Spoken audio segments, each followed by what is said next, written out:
Right now, too. Oops. Oops. Nobody saw that. Go. Go. Oh. Hey, everybody. Hey, everybody. Welcome to Advantage in Paradise. A beacon of quality and professionalism in the TTRPG community. Welcome as always to our Monday night adventuring Advantage in Paradise in the homebrew world of Aradun. As per usual, our ambiance is brought to you by Sirenscape, and our music is licensed through Soundstripe. Alex is eating a whole pizza right now. You can't see it, but he's eating a whole pizza, just bare-fisted, just nothing. No utensils. Anyway, I'm going to turn it over to Shannon real quick for some shout-outs. Let's do it. Hello, everybody. Welcome to another lovely Monday night. We hope you are just as excited as we are for episode 53. But before we get to that, we have some lovely partners that we need to talk about because they're lovely and wonderful. First, we have Arcane Spectacles, the creator of beautiful spell trackers and other tabletop accessories. They have some new stuff coming out next week, so keep your eyes on their Twitter for their announcements. Their Kickstarter has just finished, and in total, they had 240 backers pledge $14,542. That is amazing. Congratulations, Caitlin and Jared. Congratulations, just one? No, more. Congratulations, Caitlin and Jared. That is an amazing accomplishment, and we are so excited for you. If you would like to check out their Etsy shop before they release their new products, go ahead over there and you can use the code Paradice for 10% off any item in their Etsy shop. And that is spelled Paradice. And yeah, we love them. Caitlin and Jared, you're amazing. Next, we have Talon and Claw, the creator of gorgeous wooden tabletop accessories like DM screens, these dice vaults, etc. If you would like to purchase your own wooden tabletop accessories, you can use the code Paradice for 10% off your order there as well. Next, we have the Underground Oracle Publishing, the creators of amazing D&D 5e supplements. Cal uses the Prongs of the Black weapon in our campaign, and we are so excited to incorporate more of their amazing items. If you haven't already, make sure you sign up for their Patreon and join their Discord. It is a great community over there. So be sure to check it out. Last but not least, we have Eddie York. He's the original character artist for Paradice. You saw our whole group there, the Wayward Five, because we have a party name now, and it just sounds so cool to say. So you saw them on our Starting Soon screen. He made all of those. Make sure you check him out on Twitter, Instagram, and Patreon, and show him some love because he's super talented and super wonderful to work with. And that is all our partners. And I'm going to throw it over to Stefan, who is going to tell you about our brand new show that is starting this Saturday. Wait, I thought Cardboard Contenders was Wednesday. Yeah, well, I don't know. That's not new. Throw in shade. Quickly answer my question. So... Yeah, so this Saturday is going to be our first in a series of monthly one-shots where we invite people from the community. That's you guys, I think. I'm not really sure how this whole community thing works. Oh my gosh. To come play some fun little adventures with us over in Paradise. I'll be DMing. The first game this Saturday will have our lovely Clayton playing. Still doing that guy you were telling me about. Yeah. I remember. All right, cool. Oh, jeez. I don't remember either. The sheet isn't made yet, folks. I asked you for it this really weekend. Good at this. You're really good at this. And we'll be having some other great people too, including but not limited to. This is going to be all the other 4 people: Gamermon Luna, Dave Tilstra, Jacob Duval, and Jared. From Arcane Spectacles, and they're all cool people, and I'm excited to have them play with us. And I'm gonna maybe slowly be teasing stuff on Twitter, so keep your eye out. I already teased one little thing. Imagination is key, but hard work will do. Tune in Saturday, 10 a.m. Eastern Time to see what the F that means. Great job, Oh. Star. It's great with the slight lag of your video. Oops. Hey, what do you want? Motels, man. No, you're crushing. I'm on the run. Yes, he's on the run, but he's publicly broadcasting his location. Anyway, anything else, Shannon? Or are we good to go? Do the Thumbs thing. up. All right, folks. Let's jump into some D&D.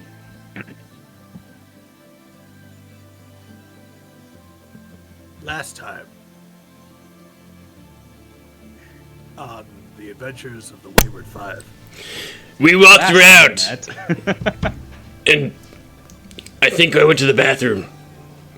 No one ever uses the bathroom in RPGs. I did. I said, "Hey, I'm going to the bathroom," I think and I then did a ritual, and didn't go to the bathroom. So you win, Sean.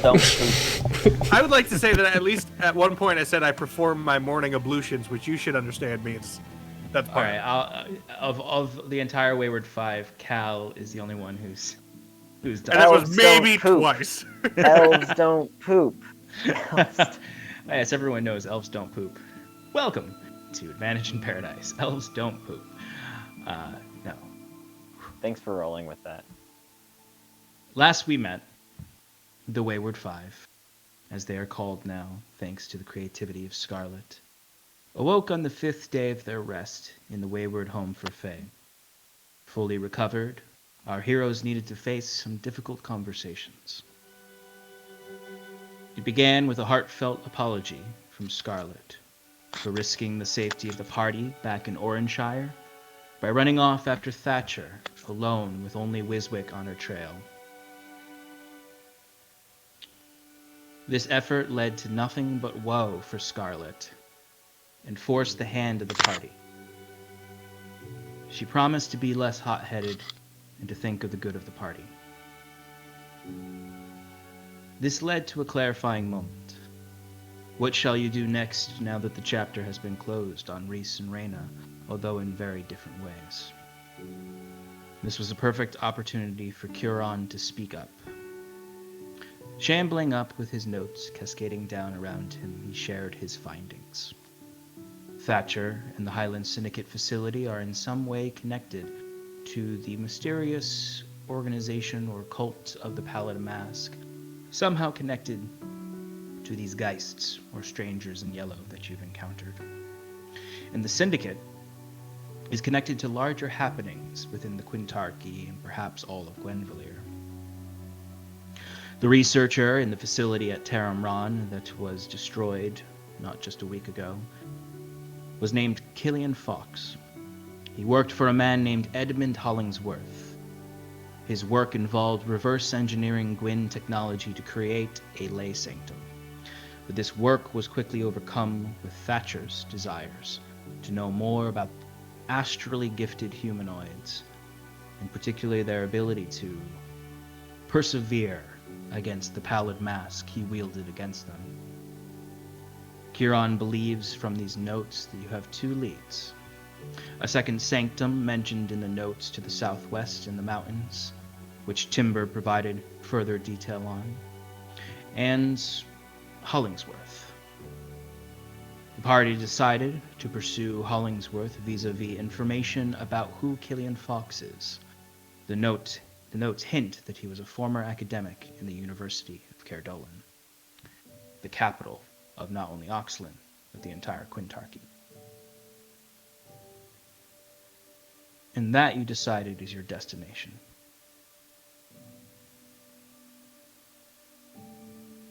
Earlier in the morning, you had shared several moments with each other, Wiswick and Scarlet completing a set of texts to be gifted to Elspeth, sharing stories, folklore of the gnomish people, and a last entry that is Wiswick's account of your adventures so far, in which Scarlet, using her newly reignited talent of calligraphy, created the lovely scripted title for the Wayward Five. Cal had begun further training Robert after speaking with Timber about receiving some training himself from the Old Wolf.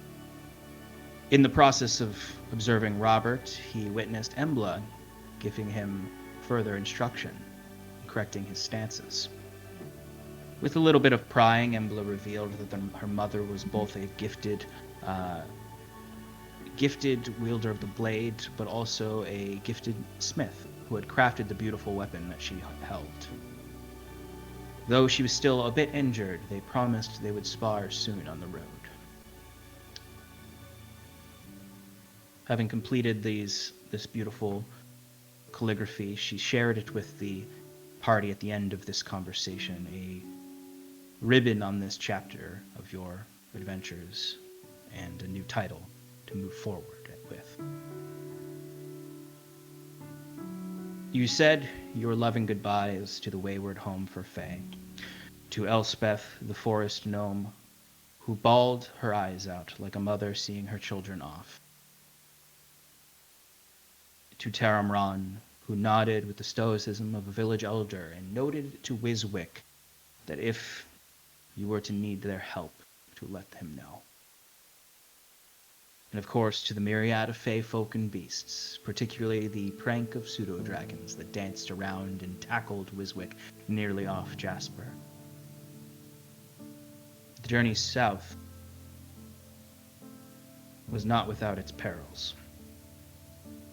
You quickly were enveloped in the familiar fungal spore fogs of the southern forest, spotting the guild fungi latched to the trees. As you continued south, you eventually heard commotion past the tower you had stopped at previously. You deftly avoided disrupting what appeared to be a herd of fungally infected undead that marched at a sloven pace northward, perhaps towards the sound of the Lay Sanctum explosion. In this herd, you spot more grotesquely infected forms that you've not seen before. Large hulking creatures and pustules growing off of decayed flesh, bursting with spores. Carefully, masked and holding your breath, you passed these hordes of creatures.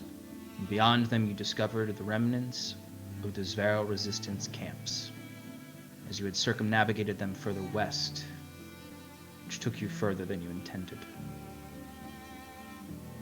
You rested in these camps for the night that showed no corpse or bone, but only remnants and relics, such as old offering pots for gods, and some good steel, which Cal took to gift to Robert to continue his training, as he has frequently thrown his swords and not always retrieved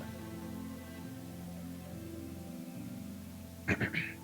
The next day, you broke the forest line and began approaching the Revival lumber town from the west to retrieve your cart and Rocky. You stopped short of a mile in order for Curon to use clairvoyance to spy on the town to ensure it was safe. And quickly he saw no sign of the Zveral resistors and only plainclothes brutes in the style of Oranshire. Through this clairvoyance, an ascending spell, and some debate, you discovered that shortly a few days after you left the town, Thatcher's men had come and taken over. Rocky had holed himself up inside the tavern, having been used to avoiding Thatcher's men during his time in Oranshire. He began hatching a plan at this point. 2 will go in, invisible with the spell of Wiswick, while the rest will create some sort of distraction to try to draw what seemed like roughly 15 of these brutes.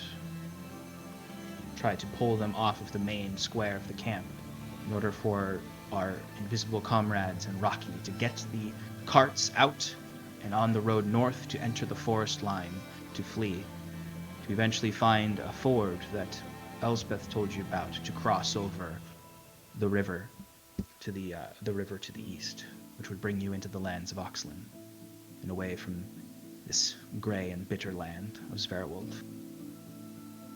And that is where we left off, on the hills outside of the Revival Lumber Town, making the last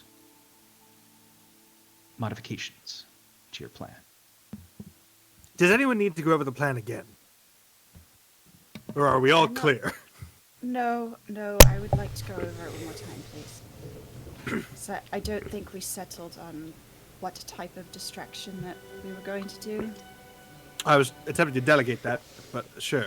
What? I assumed, fireball or lightning, some kind of magical thing. But if somebody has a better plan, that's good.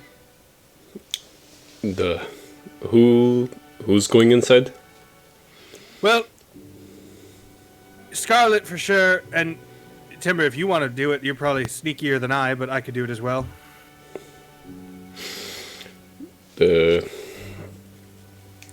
It's probably best if I am not seen by the guards. So sure, I'll go in. Excellent. So that leaves the rest of us to distraction, yes? So what is the plan when we are inside? We're going to get the carts and we're getting... Yeah, Rocky, the cart's out, and we're meeting south of the town. I thought we were going to go north, where that secondary crossing is. Right, We won't have but to if worry we don't about- want them to be able to track us, so we're going to meet south, make sure we're not being followed, and then go north. Correct. This is a wise decision. Cal looks a little bit proud of himself for that. So your plan is to get in, hit the southern road, and then get far away and Far enough away, navigate wait, around. yeah, exactly. Make sure they're not coming after us, and then head up. and then go all the way around to the northern side to reach the ford that's a couple miles into the Yeah. woods. Okay, cool. All right, so you all have the layout of the town that you recall from the last time you were there, and what you can see from this distance. You can see immediately to the left of a very, very small dirt road. You all are very close to the forest line at this point. You didn't want to get too out from that cover. So you can see south of you, a couple hundred yards, is a very small dirt road that leads westward out of the lumber camp. On the left side of that road, on the exterior of the camp itself, is the lumber yard, where you can see there's current lumber work being done in storage and processing facilities there. And going straight into the town from this road will lead to the central circle, where the town hall is and the tavern that your cart is at. And then the road south goes slightly southwest through past the marketplace there, where you bought your scarves, and just general worker housing. It's not a very large village, but you know the layout. How would you like to proceed? And you know that there's at least 5 of these brutes are outside of the town hall, hanging out in front of it, and then the remainder that you've seen are moving about the town. Now it's still daytime, right? Correct. It's only around. It's only around noon right now. Vizek, are you going to make Scarlet and I invisible? Yeah, I could help with that. So I'm thinking that if we're going to make a distraction, I would probably want to target it towards the northeast, maybe towards the barracks. So that way, it not only is, draw them away from the town hall and head all of their forces probably north, so we can leave southward, if that works for you guys. That makes sense. Mm-hmm. Just Barracks wait. is made of wood too. Just Not a stone barracks. Also wait a bit before you initiate the distraction. Yeah, you need to get in first. Correct. Do you know? I have a better plan than that. And I just start climbing a tree. Or like the nearest tall object. Were you going to make them invisible, or? Are you going to... Wiswick, I I'll slide also back remind down. you. I will also remind you that you're in a deeply forested area. there are no adult trees, no large trees that you'd really be able to get up into. Maybe if you went to the forest line, you went there, you could. But the trees, this is just a field of very young trees and stumps, old dead stumps. I would probably get a mile. Well, like this is for in a little bit, but I would get within my mile range of the barracks and then start looking for a tall surface for me to like take cover behind or climb up on. You wouldn't have to go very far to get within a mile of the barracks, since you're already within a mile of the exterior of the town. So you'd really only have to go a couple hundred more yards closer. The only tall structures nearby are the old trees in the forest itself. So you'd have to go to the forest line and make your way up to be able to see anything. To see past the town to the barracks. Okay. Seems like a valid idea. I'll probably end up doing that. But first, I would like to gather everybody together. Come on, guys. Everybody hold hands. I'm ready to cast invisibility now. Why is everyone holding hands? Well, everybody who wants to be invisible. That's just 2 of them. Okay, well, that's 2 people and me. That's 3. Why are you invisible? I have to touch them. Oh, okay. Plus, I can make 3 people invisible. I don't think it's necessary, to be honest. I'd rather, I mean... Okay. I can make 3 people invisible too. John says, wanting to be Fuck it, let's all go! Wiswick grabs the 2 people. I guess that's Scarlet and Timber. And casts invisibility at a 3rd level. Okay. So Scarlet and Timber slowly, from the touching point of Wiswick's hand, disappear in that sort of cloth wavy cloak of invisibility way before being completely unseen. Cal and Kieran, what are you doing? Waiting. Guess we're gonna, just hang out with Wizzy. Just checking. And Embla. Yes, Who? Embla is with you. And Robert. And Robert. And Robert. Oh wait, wasn't Robert going All to... the NPCs. Oh, never mind. Also, we have to talk about Robert's stats, Sean. He's very weak. There's one stat that I'm salty about. Which one? Wisdom. Yeah, he I'm preparing him to get a level in all of your multi-classes. I was about to say, Kieran took one look at Robert and was like, yeah, he's not cleric material. Yeah, but then you look at his stats, and according to the rulebook, he is. Well, I'll modify Robert's stats later. Anyway, not important. I also wanted him not to be complete shit. But anyway. Alright, getting back on topic. DM, I yes. have a question. Yes. Where are we looking at the picture that you sent us? Are we at the top of the page? There's a Is that where picture. we're standing right now? You are... No. Like, what do you mean by you are at the top? You're just west of this. You haven't approached it fully yet. You're a mile west of here. So Okay. left on the page. So off left. Okay, thank Yeah, you. left That's and at the helpful. top, because you're by the forest line. You're about a mile away. Okay, You okay, can okay. just sort of see the exterior of the town, smokestacks. Okay, You are that's helpful. approaching. You are approaching. So you're probably going to head towards the road to approach. Mm-hmm. And I mean, the only way in is through that front Yeah. opening in the fence. I mean, it is just a fence. You could slip in outside, away from the opening in the fence, because it's not like walls. They're just wooden fences Okay. to just delineate the exterior of the town. So, I summon Jet, and I send him off, and I say to the air, Okay, guys, I sent Jet to hang out in front of the tavern. When you're ready, do something, like, make yourselves known. I'll be watching through Jet. Make some noise or a high sign. Do something now, just so I know. Aren't they invisible? That's not a good idea. We're just gonna, if we're talking about whatever thing we're talking about, I spaced out. Just for a second. give us 5 minutes. 5 Yeah, we minutes. just gotta give him enough time, and we're just. 5 minutes How will be about, you know plenty of time. We'll give you 10. I don't know. I think it's a better plan if we have a high sign. I mean, you can make any old sound. All right, how He's about got this? really good hearing. How about this? I just minor illusion a sound that goes. Is it break invisibility? Say that he explained that, didn't do it. It's going to take you a little while to get to the town if you're stealthing and get through. It's not going to be 10 minutes. It'll probably be more like a half hour. Plus, it's gonna be fine. We don't need the distraction for on their entrance. We just need it on their exit. So they can get in and get everything prepped and then just wait for us to do it. So we have more time than they do. Yes. So, Ultimately, Yes. everything needs to be accomplished within an hour for the Yep. invisibility.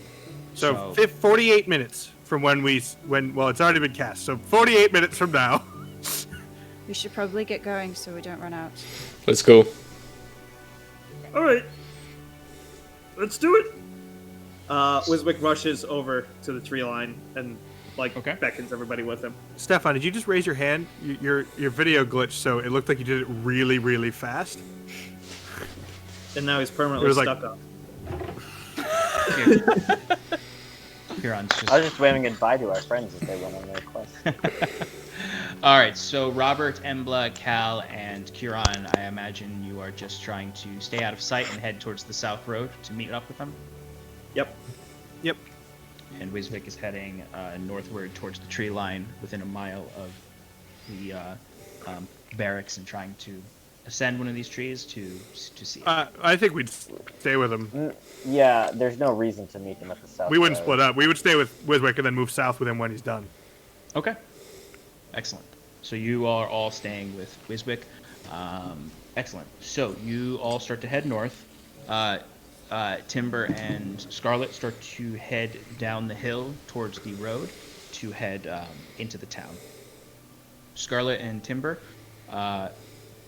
if you would give me stealth checks, and also how would you like to approach the town?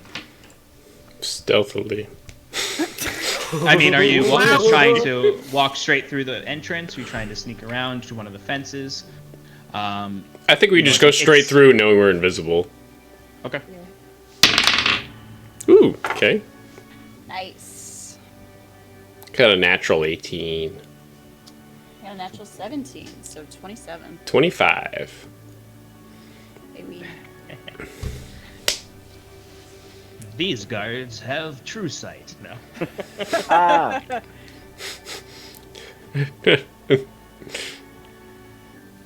Okay. Are they bats? Are they actually bats? They're just... Yeah, it's all Yeah. the bats from Yeah. what's From it called? Drift March. From Drift March. Yeah. We're all gonna turn into All bats the at Pallid once. King servants are actually just bats. Yeah, exactly. The Highland Syndicate is Uh, a subset fruit bats. They're fruit bats. all right, so you approach. As you're approaching those fantastic rolls, you can see you're slowly walking. You're keeping an eye on your feet to ensure there's no dust kicking up as you're walking. It's taking you a little while because you have to slowly tread forward to make sure that you don't leave a trail. You pretty much stay to the side of the road to try to avoid the dirt of it. As you're approaching, you would notice there are several day workers that are all heading into the lumber yard. You can see Day workers. day laborers heading into the lumber yard. They don't look particularly different than the last time you were here. They're just sort of like, new people in town, same as the old people. They're generally just tired. As you approach the front entrance, you do see two of these brutes are at this opening in the fence. One is just sort of leaning against the fence, arms crossed, keeping an eye around. The other one is kind of crouched down, just like deeply distracted and just like literally picking daisies off of the ground. As the other one is really the only one keeping a watch, so he's the only one who's going to roll to try to see you. He is not see you. If anything, a bird flutters out of a bush nearby, and he just sort of as you slowly start to approach them and sort of slide through, you can you're getting close to them, and you can just see the guy like.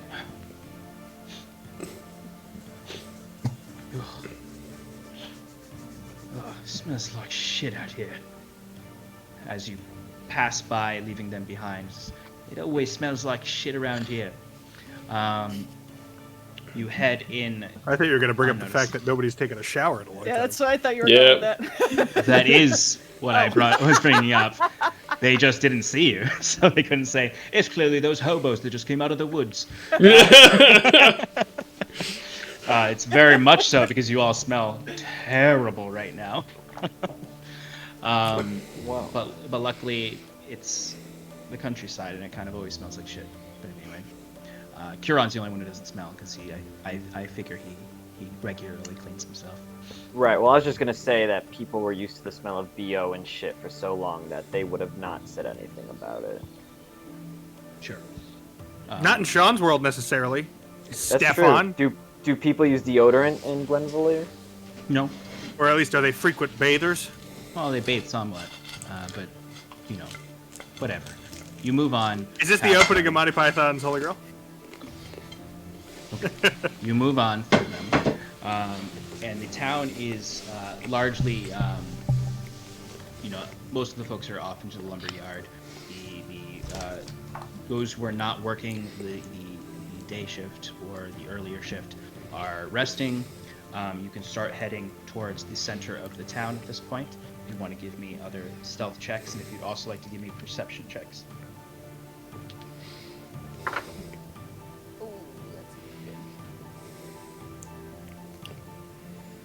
My stealth was 19.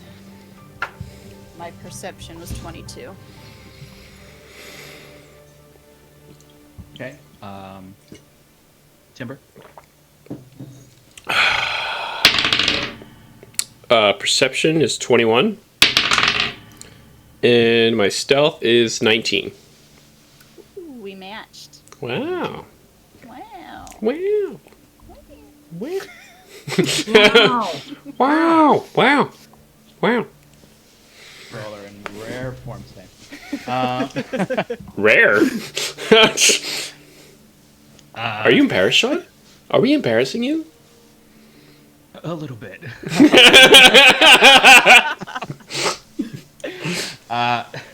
Okay.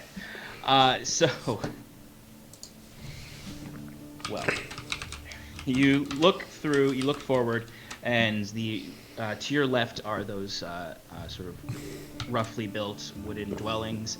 To your left, to your right is the tents of the marketplace. You can see there are folks that are selling and buying. There's just a few carts in the market square. Maybe 2 carts that are selling some food, and others selling miscellaneous items. You start to head towards the central area, and you can notice to your left immediately are those 5 guards around the town hall, talking to likely whoever's in charge around here, or someone inside might be talking to whoever's in charge here, or they're keeping people out. You're unsure, but you do see there are 5 of them. You can also see 2 other guards that are on the opposite side, not in front of the tavern, but in front of some of the dwellings to the right of the tavern, or to the left of the tavern. So there are 7 guards right now in the central square, and I've never rolled so many nat ones in a row. You do notice 2 other guards who are heading northward, towards the northward entrance. They seem to be on some kind of patrol. At this point, I'm going to check in with Wiswick real quick. So you can see that the tavern is directly across. You do have an open path to it, but you will have to go through the center of the square. You can try to navigate around to try to stay a little bit out of the open space. It's up to you. So essentially, there's a large dirt circle in the center of town. To your left is the town hall. To your right and straight across is the tavern. And then to the left, straight across, are just some dwellings.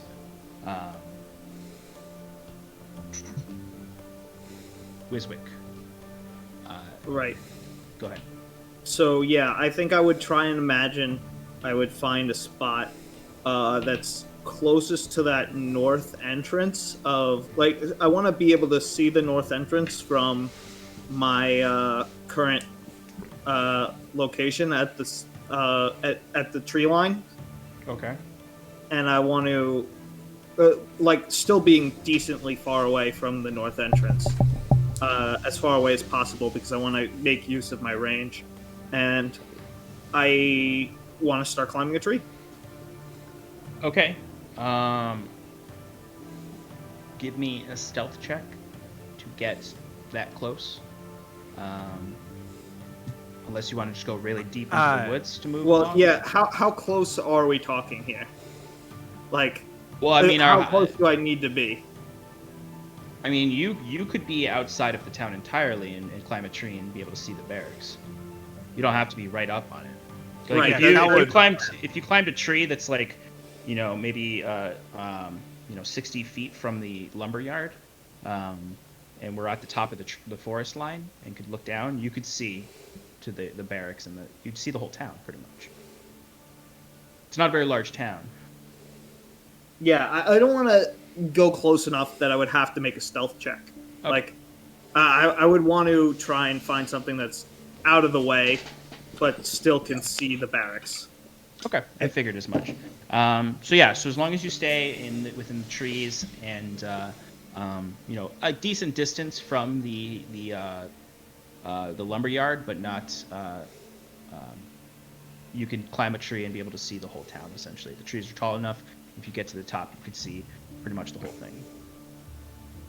Okay, I'm gonna pull out the staff, the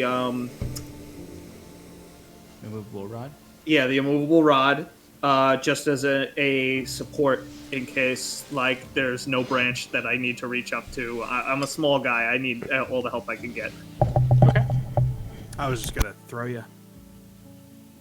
Well, I mean, you could give me a boost to start off with. If I can help him, I'll help him. Yeah, sure. I'll say with Cal and the immovable rod, you can have advantage on the acrobatics check to climb up this 50-foot tall tree. Oh, I'm so good at acrobatics. Never got to use this side of Wiswick before, or often. Okay, I got an 11 and a 1, so thank God for advantage, right? The 11 turns into a 14. 14. Okay. Okay. It takes you a while to get up there, though. You do get up there, but it's like Huron and Cal watching down below, and A couple times we're just like, well, because he gets a really good start. He gets a really good start with Cal lifting him up, and it's the first time he's used the immovable rod. So like where there's not a branch to grab, he's just sort of like it keeps getting jammed. Like he presses the button too early, so it's like stuck like here when he means to put it like this. Oh. And it's just you're sitting there like maybe I should have climbed it with him on my back. But that would have been easier. If it was nighttime, I could just That's true. fly up. By the way, I've been meaning to ask you: can other people do that? Like, can you like cast that on people? Oh no, this is a gift just for me from the Crescent Heart. Oh, I thought that would be cool. I I still could look it fly up. if I wanted to. Of course you can, Wiswick. We believe in you. That would have been awesome. Like, you could like use that, and like I'm like fighting around, but we can do it in, like 3 dimensions now. You know, Yeah, yeah. would have been awesome. You see him. I see can Wiswick Is he for a okay? moment. You see Wiswick for a moment. He just doesn't push the immovable rod far enough, and for a second he's just hanging a foot away from the tree, and has to sort of. But he is a little dexterous for a little gnome, and is able to get himself back. Could you imagine? Q and I don't do that thing where you start forward to help someone. We see him do Yeah. that. We're still Yeah.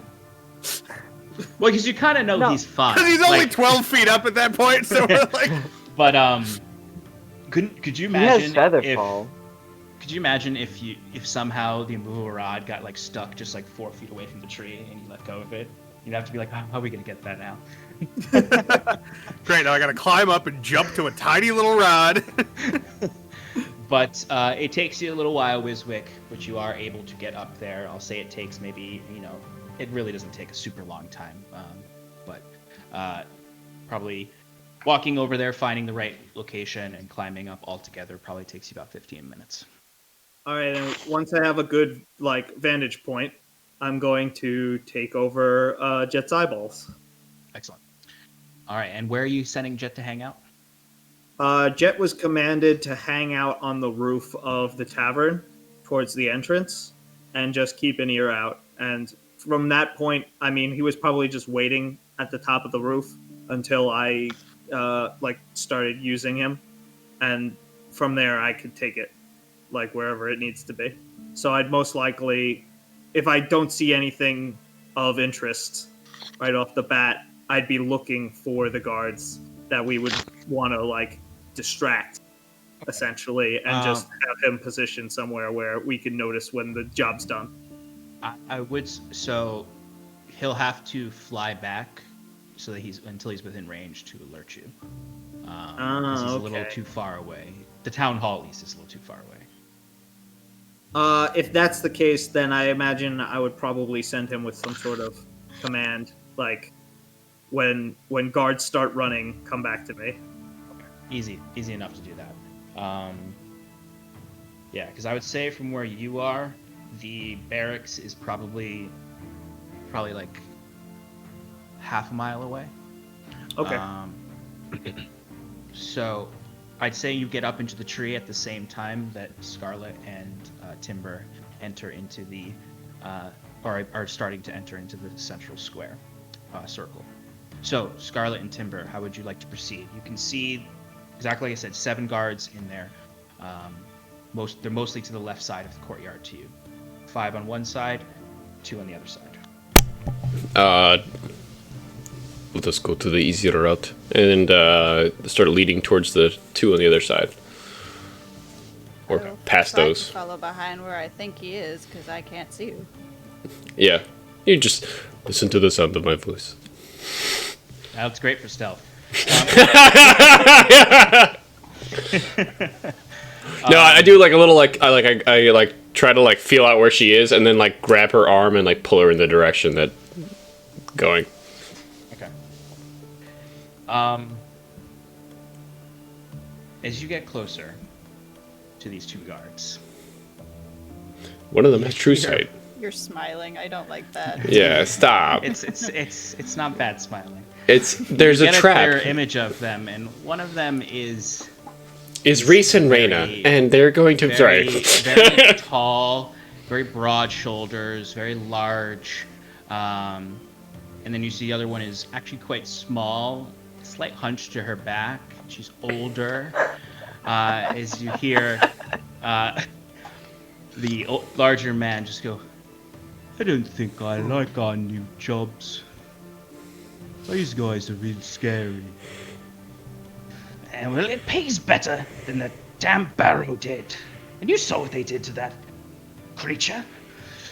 As you notice, they are the 2 guards from the barrows, the older woman and the younger man, but I don't remember their names and I can't find my notes for.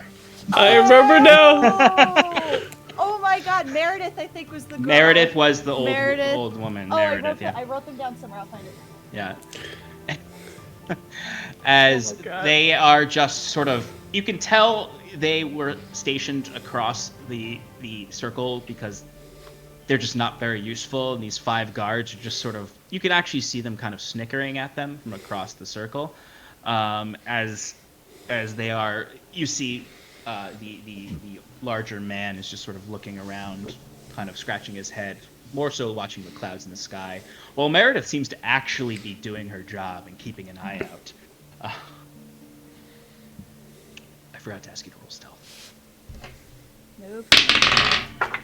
How many stealth rolls do you want us to roll? I've actually rolled the same thing. All 19. of them. 24. 24. Okay. So as you are sneaking past them, you can. Do you want to just cross in front of them, or do you want to kind of dip behind them, behind maybe one of the tents or something? Probably dip behind them. Take the safer route. Yeah. Okay. I would say, Timber, as you start to approach on one side, in front of Scarlet, you hear the voices of these familiar people, and you kind of kind of get lax for a second, thinking about like, oh, these two.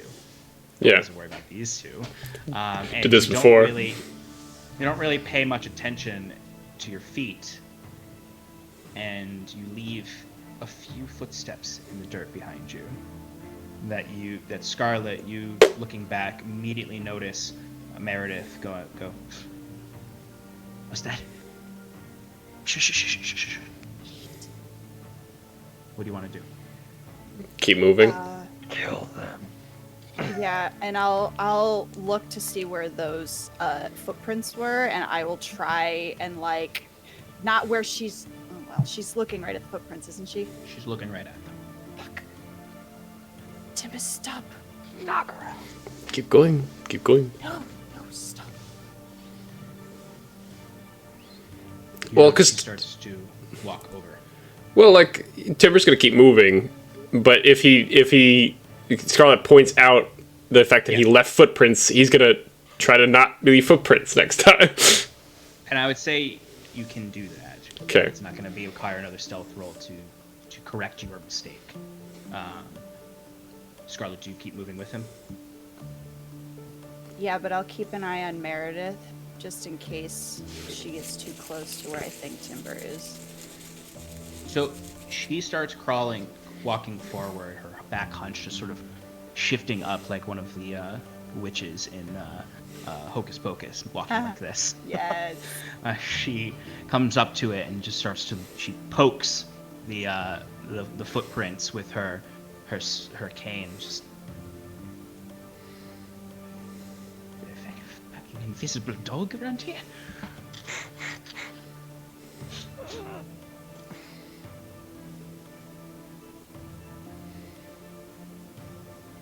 She's looking in the direction she thinks they're going, but you've stopped leaving footprints. So she's looking directly at you, you can tell. But she obviously doesn't see you. Okay. But she's not moving forward. She's just keeping an eye around. Yeah. Okay.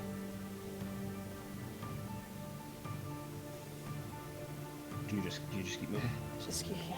Mhm. Sorry.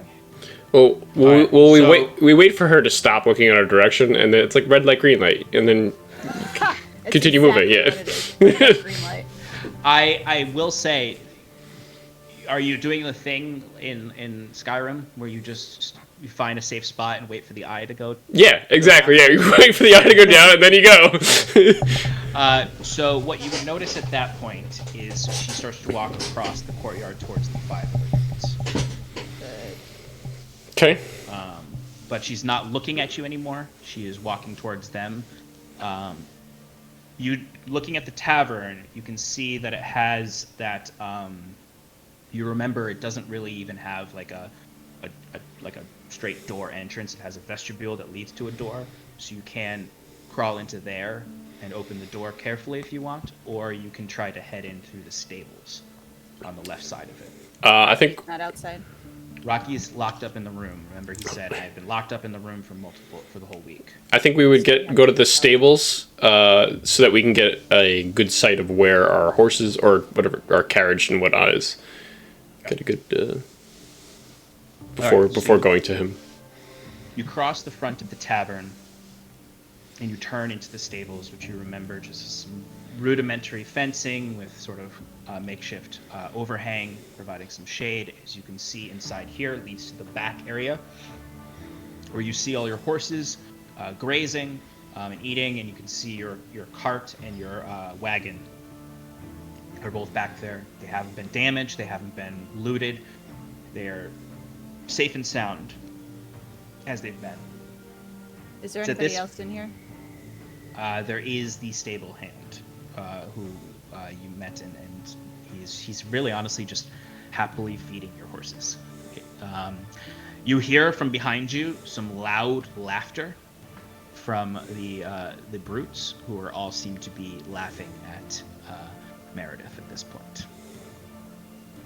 You hear at a distance, "I swear there were some tracks, and there was no dog, no hound, no wolf, no coyote, just tracks heading towards the inn." more uproarious laughter. They do not believe her. Okay, what do you want to do? Looking Oh, go ahead. looking at the horses and whatnot, like how are they clumped together nicely? Like, is everything kind of like nicely near each other? I would say there's okay. So let me just give you And out of layout. out of vision of the brutes. That's really what I'm getting Yes. So all of it is out of vision of the brutes. Maybe the cart might be visible a little bit, but you'd have to like really be looking at it because the stables curve around the back of the tavern.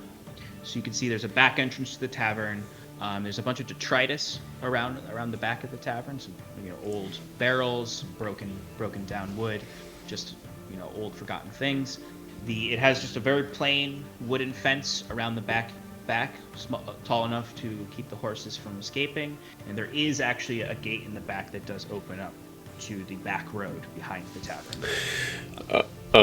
Scarlet, you get the horses ready. I'm going to go inside and get Rocky.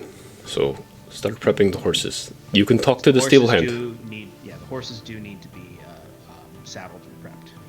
Talk to the stable hand. Tell him to be quiet about it. Pay him off. You've got some gold. Have any gold? Oh my god! Here you go. And I give her like 4 gold. I'm just supposed to talk to him invisible. No, go inside. Reveal yourself. Come outside, as if you were inside the inn. Play it off. Be deceptive. You can do it. I give her a nice pat on the back, invisible pat on the back, No. and I start going upstairs. Timber, How are you going upstairs? I'm going right His feet. with my Are you going in the back door? Or are you... back door. Yeah. Okay. Well, actually, hold on. I want to wait before like going in the back door. I want to put my ear on the door to like see if like anybody is like directly there. Is there any windows like adjacent to it? Can I look through a window? Sure thing. Give me a perception check. So there's one window that you can look through because it is cracked open. While the windows above on the second floor where Rocky is are all shuttered shut. And the ones on the side there are none on the side because it's just sort of the wall of the stables is on the side. And there's one on the back that leads into the small back kind of porch that the door leads into. I got 13. Okay, so you peek in through the crack and you can see that the cook is right to the right of the door when you step in. This seems to lead directly into the back area where there is a very small kitchen where you can see he is cooking a pot of something over a hearth fire. Okay. Timber's gonna try to simulate the wind and open the door and then sneak inside. I don't know if that's like a performance check. Well, you first tell me how you're simulating the wind. It's a good question. I'm just gonna. Are you just going whoosh? Whoosh. What is? How does Timber? So simulate at the wind? first in my head I'm thinking, oh, I'll just use the minor illusion cantrip, but that's gonna reveal me invisible, so I can't do that.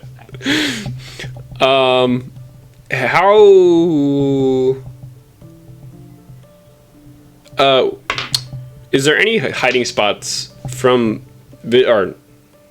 with out of sight of the brutes, the stable hand, and Yeah. yeah. Okay. Can I just dispel invisibility? You have that back door. To the right of it is the window you just looked through. It has some steps leading up to it.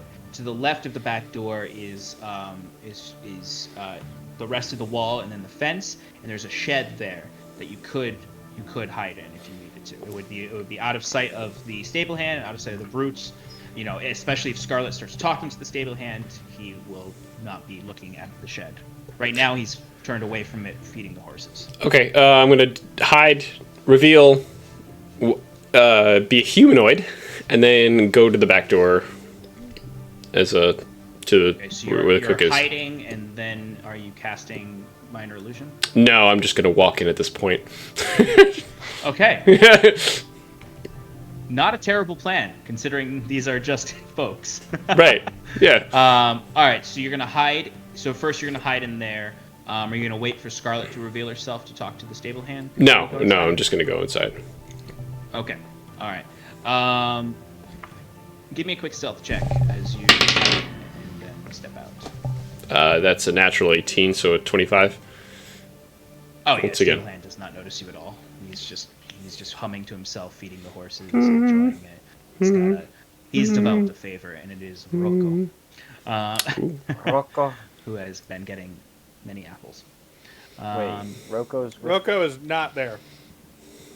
I'm sorry, you're right. It is. It's just the just the 4 two. cart horses. Yeah, just the 4 cart horses. You're right. Unnamed. Unnamed Unnamed. horses. Still loved. but still loved. They are a unit. Not the horses. They are known as cart horses. Cart horses. They do not deserve names. This is cart. This is horses. Oh. Yeah. These carts are going to move pretty slow. Because there's only 2 horses to move. Well, we have haste. Wiswick has haste. Haste does not increase their strength. But anyway. So, you start to head inside. Scarlet, you see Timber appear inside the shed as a humanoid, and then you see him just start to step out and head towards the back door. What do you do? How much time do we think has passed? I'd say at this point it has been roughly 25 minutes. Are there shelves with buckets around? Are there, like, things that can be knocked over potentially? Plenty.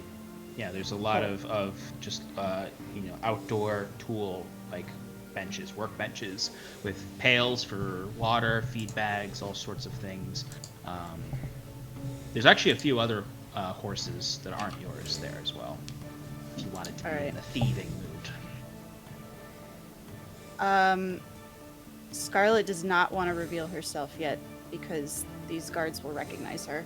So what she's going to try to do, I don't know if it's going to work, but we're going to try. I want to start, like, go up to, like, a bucket that's on a shelf and, like, knock it over. Okay. And when he turns around, I want him to, like, look for a second, and then just as he's about to turn away, knock something else over so that things look like they are knocking over by themselves. So you want him to notice that they're falling over on their own. Mm-hmm. Okay. All right, you can do that. So you knock over the first thing, and you want him to look over, but you want to wait till he stops looking over. So I want to, like, when he looks like he's about, like, he doesn't see anything, he's going to turn around, but his eyes are still there, knock over the second thing. Oh, I see. So you want to call his attention, see and wait for him to turn away, and then knock another thing over so that he can see it falling over. Okay. Yep. All right. And you're... Okay. So knock over your first thing. So you see several things. You notice just sort of a pail hanging off of a nail in a post, and you just flip it off, and you hear it clatter across the ground and roll out of the kind of under, this is like the workbenches underneath the canopy of the stables. As you see, just roll out of the canopy, and that would call his attention. You see he is done petting one of the cart horses after feeding it an apple. He looks over.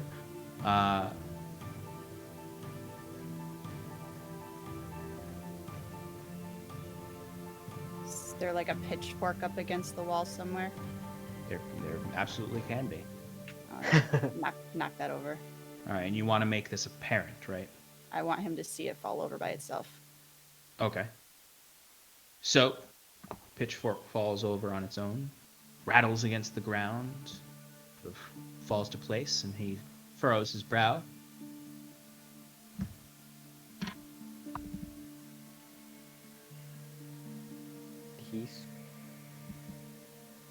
And you see he starts to slowly walk over. What else is there? What else is around? Is there another bucket I can knock over? There's Or- saddles. There's plenty of things. There's horseshoes. There's plenty Yeah. of stable hand goods to knock over. Okay. So as he's coming closer, I want to like move, like circle, like opposite. Like he's coming closer to the stuff, and I'm going closer to the horses. And as I'm going, I'm just like knocking things off. I'm essentially trying to be a ghost right now. I'm trying to spook him so he runs away, but I don't know if it's gonna work. Okay. So when he's first walking over, before you do another task, he does sort of grumble and shout out. He doesn't believe you're a ghost yet. He says, "Oh, you better not be Ferguson's hound. Messing around. Get out of there. Show yourself." As he's getting closer, and you're kind of moving around him closer, what would you like to knock over? What are you looking to knock over this time? Is there like a sack of feed that I can kick over? Yeah. Okay. Kick it over. All right. I'm gonna ask you to give me a performance check of some kind Sure. to be a spirit. Yeah. Do you want to add any oohs in there? Well, my last resort is to Be the wind. whisper like is to whisper stable hand.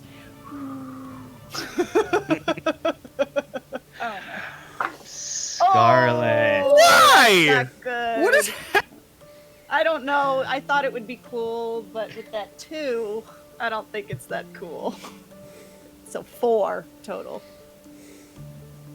It's all right. I got a backup plan. So he's mostly confused more so than Spooked. scared. He does have a look at his face like,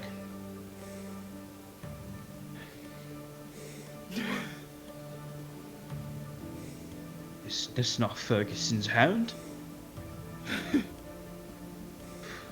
He's just scratching his head at this point. I mean, he's not scared. Like, it's not. I'll say it's just not. It's not really displaying All right. paranormality. It's just sort of things are just falling over at this point. All right. Individually under a Riki canopy. So what do you do next? By this point, Timber, you've walked inside. All right. So He's thoroughly distracted. You can definitely walk inside without him even you're caring. welcome. Um, Is it still my turn, or is I'll go to Timber because you've been knocking things over. So Timber, you step inside. Are you trying to? You're just trying to be casual, walk through and. Yeah, no, I would just be like, hey, and then just say hey to the cook, and then just walk casually to the room. I will just ask for a performance check for just maintaining casualness, I guess. I'll give you advantage since you're in familiar form and Okay. you're disciplined enough to do it. First one's a natural 17, the other one's a 7. So that's a 19. All right, the cook barely looks over his shoulder. He actually probably assumes you're just the stable hand. And you walk right past him and into the main area where you see there is a very small hearth against the wall. There's a very, very bland bard playing right now in there to an audience of 3 laborers who are just eating some porridge. Sean, could you give me an example of how bland that part is? Please, can you perform for us? No. a performance check? Is he For what? Is he playing an instrument, or is he doing like a real Part. tight 5 Is he playing Wonderwall? I kind of want him to be doing a real type 5. and just bobbing so Yeah. hard? It's just it's the So, lumber, huh? anyone seen with? it's the midday open mic. It's The Revival Where Tavern. are you from? I'm from the Revival Lumber Town. Oh, okay. How about you? I'm also everything from. was about Cincinnati, so. Oh, and I'm just looking up bad lumber puns now. Why would you? Yes. Oh, okay. It's I'm gonna exactly the kind of jokes that this guy is telling. He is attempting to be a comedian bard, and he is telling terrible lumberyard-based punned jokes. But no one's paying attention because no one really cares in this space. The barkeep is leaning against the wall. He's barely keeping his eyes open. The folks are just trying to enjoy lunch, and the comedian is just sweating up there for an audience of 3. 4, really. I guess 5 with you now. There's no brutes in here. They're all outside, keeping an eye out on the entrances and exits.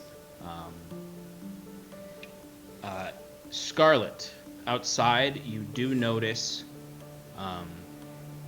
right as you've knocked over the feed, along the road behind the tavern, you do see 2 guards walking by.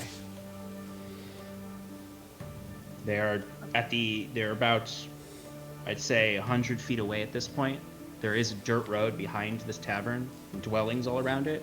You can see the sawmills on the other side of the road by the river. And there's 2 brutes that are walking up the road, keeping an eye out, looking around. What would you like to do? So to end invisibility, I have to like cast a spell or attack, right? Or do anything that costs an action or a bonus action. Anything that costs an action. Okay.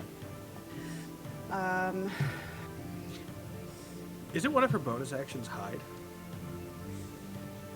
Mm-hmm. So she can hide and dispel her invisibility. No. Invisibility only is dispelled by attacks or spells, technically. Mm-hmm. But you can dismiss it any time you want. Yeah, you can just be like, go, be gone. That's what I did. I literally was just like, hiding a thing, bah. Okay. Yeah, you don't need to do something. You can just dismiss it. Okay. All right. So then I will, as he's still over by the stuff and I'm closer to the horses now, I will turn to face him.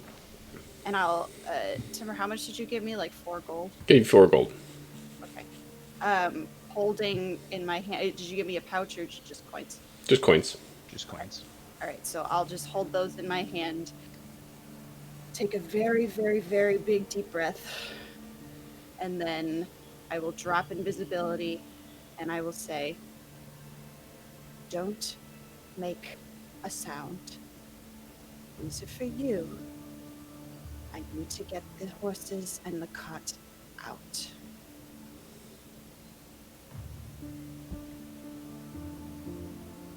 Are you trying to persuade or intimidate? Persuade. Okay. Give me a persuasion roll with advantage because you're offering gold. 14. Okay. With advantage? A 1 was the other one. Okay, I just didn't think I heard the 2 dice. Okay. With a... You said 14? Mm-hmm. Okay. So, I'll say... This is a... The way I'll put this is a success with 1 setback. He yelps as soon as you appear. Which you do notice over his shoulder, the 2 guards kind of head shift towards the stables. They don't see you yet because you're in the actual overhang canopy of the stable. He says, "Oh, God. Don't stop. Take these. Take these. Was that you?"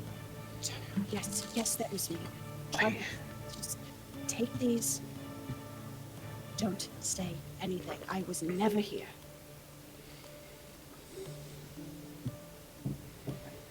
He looks back to the guards who are just now kind of approaching the fence area. Oh, you better hide. I'll take the gold pieces from you. I'll try to get them to leave. Thank you. And then I'll duck behind the cart. Is the cart right there? Yeah. Bonus action hide. Go ahead in the cart. Okay, give me a stealth roll. 25. 5. Okay. You see he kind of straightens himself out, but then also kind of like rattles his hair a little bit. And just sort of, all right, Jonathan. And turns around and like starts to stumble over and run over to the fence.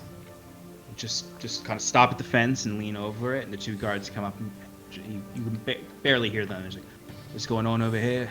I heard you yelping. I swear it must have been an invisible dog. It must have ran through my stables and out up the road. It scared death out of me. I don't know if it was so fast I couldn't see it, or what it was. Some kind of hound.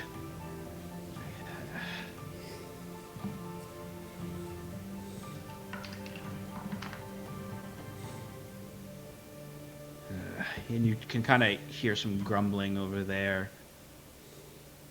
And then a moment goes by, 2 moments go by. Because you can't see out there because you're hiding. You're just holding your breath at this point. Or slowly breathing in and breathing out.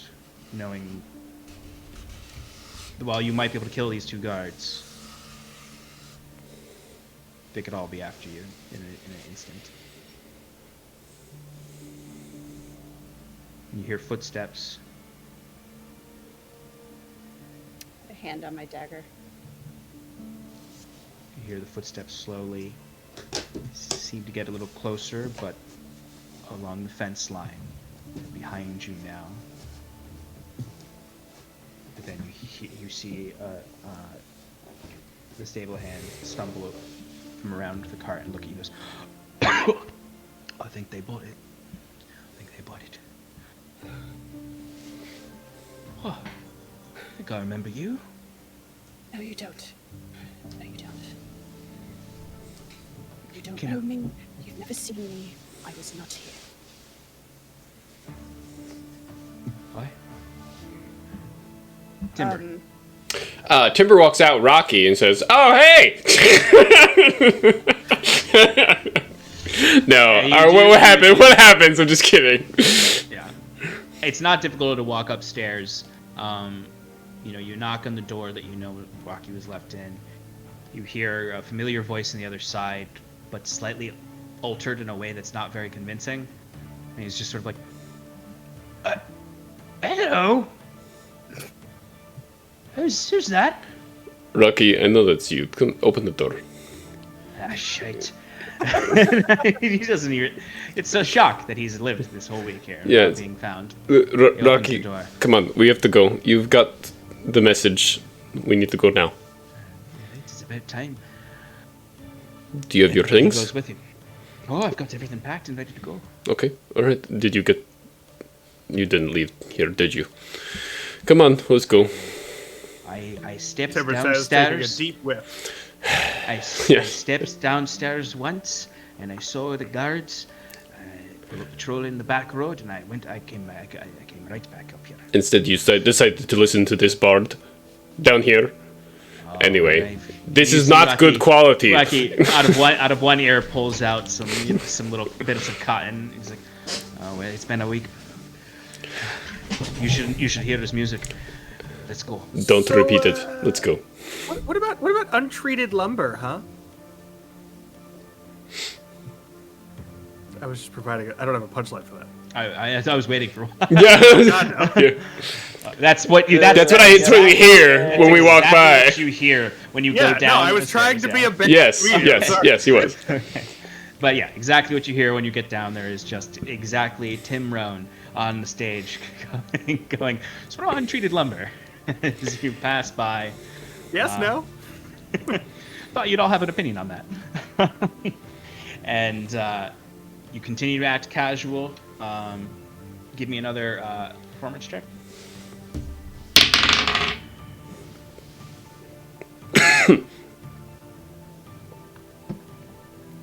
Five. Okay. Okay. I mean, it's not. I mean, this is not a very high DC, so it's not like you're suddenly there's 4 guards that jump through. But you do notice the workers who are just sort of sitting there, kind of not making eye contact with the bard who's trying to do a type 5. They do all look at you funny. And they all kind of like just like see you and all take like you can tell they're all just taking note of you kind of rushing out the door. You don't know necessarily what that will lead to, but they do all take note of your movements. But that's all that we really see. There is a moment before you leave out the back that the innkeeper does say, "Oi, you gotta settle your bill." Rocky, you didn't settle your bill. Oh shit! And you see Rocky just rushes over and just drops a sack of coins on the table, probably all his gold he has. Just keep it, mate, and then rushes past you up the back. I apologize for his disrespect. And then Timber turns around and goes into the kitchen. Okay. The cook is still not paying attention. His back is turned. You will get right past him, out to the carts where you can see the stable hand is helping Scarlet get the horses ready. You think Jet got me the message yet? The guards are moving around? Yep. I mean, do you mean just patrols in general, or if they're running towards something? Running towards something. So the guards aren't running towards anything. They're just patrolling. There hasn't been any promotion for them to run to yet. I'd say it's been about a half hour at this point for those of you at the tree line. But I would have noticed if they dispelled their invisibility. That's true, actually. So I'd say about 5 minutes ago, you felt your spell end. I think I start conjuring some magic in my hands, and I look down at the group and I say, They're not invisible anymore. What do you think? Should I give them some more time? Yes, we said 48 minutes, and I'm counting in my head, and we've got some time left. Okay, I'll wait then. Okay. So I'll say, Timber, you get out there. Rocky immediately rushes over to Scarlet and the stable hand to start hitching the wagons up. This is probably going to take up getting it fully ready and hitching the horses. Rocky looks to Scarlet and Timber and to the stable hand and says, "This is going to be a slow job out of here with just these 2 horses." And he looks to Timber and Scarlet and then looks over to the 2 horses that are just in the yard right now that are not yours. Stable hand. Can we have those horses to borrow? We'll bring them back. There's one thing with the 4 gold. Just not say anything to the guard. Scarlet, These aren't my horses. Their owners are gonna come back looking for them. yes, we own them. Our friends own them. I might not fully remember you, except I do. Oh, But I know what horses do you what. do you want to remember me? And Timber's going to do an intimidation check by turning into a hybrid. Okay. Boy, I hope everything is going smoothly and everyone Yeah! makes decisions. I say to Kieran. As Kieran, you and Kieran are both just like staring up at Wiswick, who's just up in a tree that's just like every now and then moving like this. I'm just eating an apple I found up there and spitting the seeds down at them. Who eats an apple like this? I say. And The how did we funniest get thing an though apple is up that there? he's definitely eating a pine This was cone. a maple, I thought. He's definitely eating a pine cone. Delicious. This will ruin your teeth. Oh, who cares? All right, I've had Timber, worse. Need salt. roll me that intimidation. Haha! That's a 17. as soon as I see him transforming, I want to step between him and the stable hand. Okay. And what are you doing? Just trying to block him from view. And trying to You do see the stable hand is immediately frightened. Yeah. And what are you... He's not well. He's been through a lot. It's fine. He really needs fire. Are you going to give us our horses now? But you're not helping. Scarlet, give me a persuasion roll. 9. The stable hand immediately starts running away, screaming. Shit. Whoops. What did you have to do that for? He trips backwards over the pitchfork that Scarlet knocked over, stumbling a foot into the pail she knocked over, and falls straight face first into all the feed she knocked over, and then scrambles to his feet and starts running away, a bucket on one foot, out into the main square. All right, Scarlet just goes and gets the other horses. I mean, Timber would. He would track him enough. down. No, you've done. Stop. He would. Stop. I will remind you, you are 50 feet away from the central circle. Oh, I know. No, he would try to tackle this. Okay. The thing is, like, he can't. Before he left the stable. Before he left. Yeah, stumble. during the stumble, he would immediately pounce on him. Like he would try to grapple him. Is what I'm saying. Yeah. Go ahead and give me a grapple check. Oh man. Okay, this is Mind not you, good. your surroundings. Currently, the only exit unless you open up the back gate is into the courtyard. Right. They're just reminding you of the environment. All right. Go ahead with the grapple check. I'm gonna look up your stats.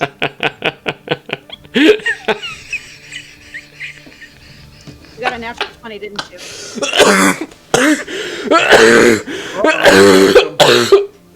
No, I got a 0. Zero? Oh, Timber has a -1. -2. Minus? Do you have a -2? I have a -2. Yeah. All right. Well, he rolled a natural 15 with no modifier. So look, this is. you're not expecting. Pretty much. Yeah, I'm not. For you, you didn't expect him to run. You thought this would work perfectly. Yeah, I didn't. Yeah, Timber's also not in the right train of thought. He's like, "Fuck it." No, for sure. It's his mind's busted right now. So. This is probably why Timber wasn't originally going into town. He was originally little messed in the head.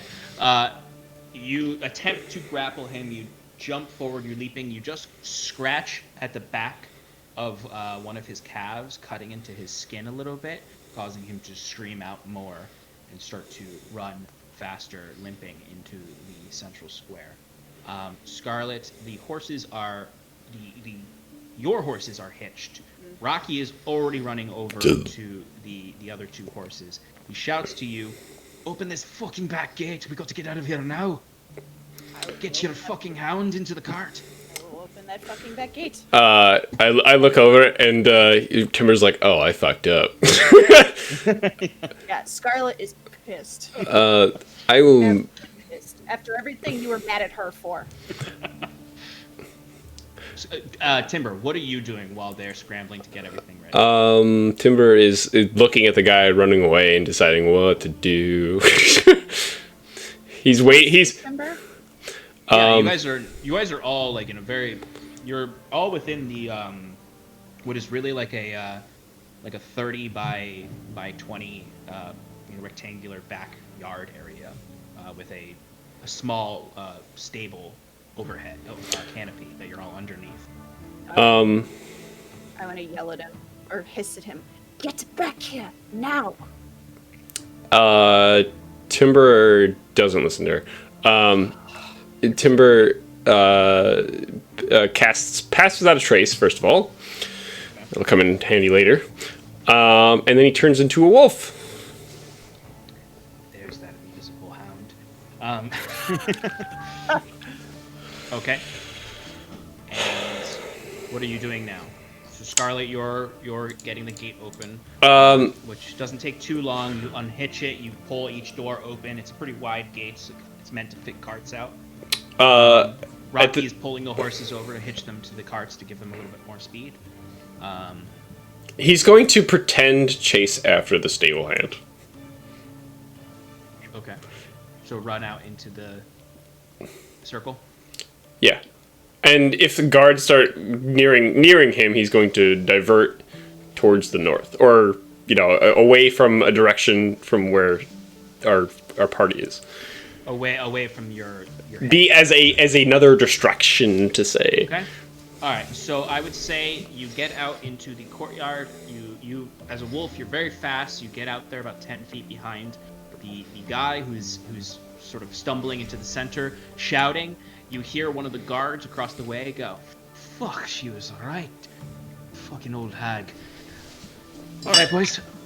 And you do see they do start to walk slowly towards you, thinking you're just a feral beast, and they're gonna have to slowly approach you and just fucking put an axe in your head. Do you want to turn north? Oh yeah. Well, yeah. Not in the direction where they are though, like because they're going like. Yeah. Sorry, continue. Yeah. If you want to head, you can head through the dwellings too, like to head towards the barracks and then curve up towards the north exit. Yeah, I'll do that. Okay. Jet starts to fly back towards Wiswick because the guards have started moving in a aggressive manner. So, Timber, you start heading north. Scarlet, you see Timber run out into the courtyard. What do you do? I run after him. She doesn't know what he's doing. As soon as you get to the edge, you do notice the guards start chasing Timber to the north.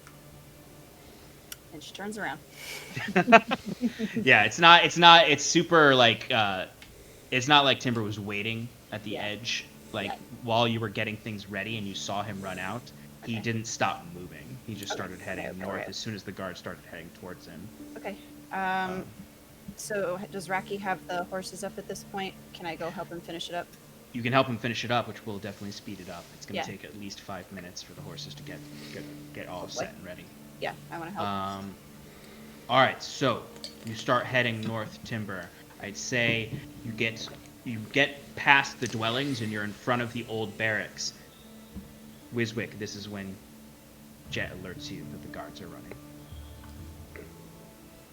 Looks like the jig is up, boys. Time for the distraction. Get ready. Alright, mount up. Are we really doing anything? He's getting on his horse. Wiswick would like to cast Fireball. I'm going to use Alchemical Casting to increase the range, spending a second level spell slot. And I will change the effect of Fireball to be acid damage, because I remember back when we were fighting that big dragon, the Mantis dragons, they used acid attacks. So perhaps we can sneak out of some suspicion. They don't know what those things are capable of. Smart. Okay. Yeah, so I'm shooting a ball of acid. Scarlet, I will note one thing that I didn't mention before. You did notice as Timber was running away. Actually,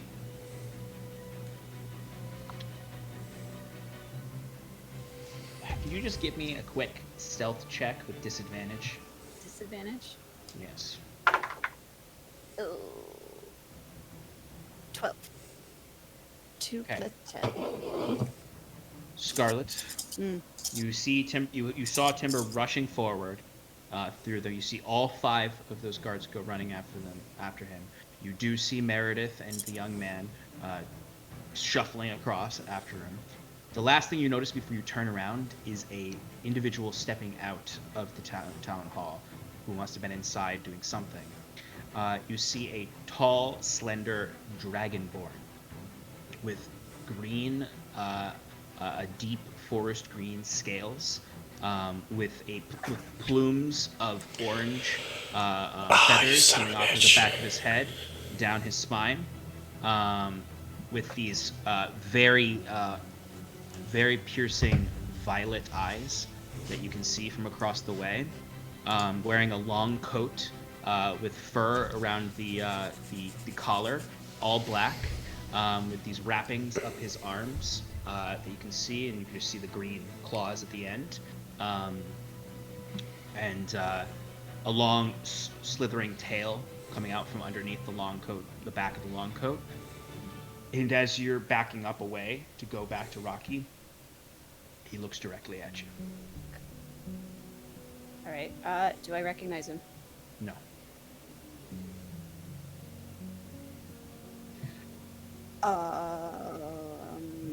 What is the cart doing right now? Are we good to go? He's 5 minutes away from being good. Oh. All right. I'm just gonna turn around and like just really, really, really fiercely try and help any way I can. Okay. Give me an animal handling check to help Rocky. Wiswick, you form the acid ball. It's a tiny little orb that shoots out, slow at first and then speeding up exponentially.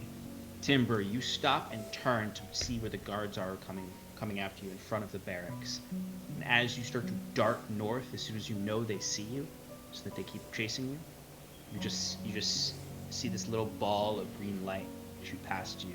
And then as it hits the barricade or the wall of the barracks, it just erupts into this massive splashing of acid that just seems to cascade across the barracks in the way of like think of it like a ball of water that hits something and then splashes across.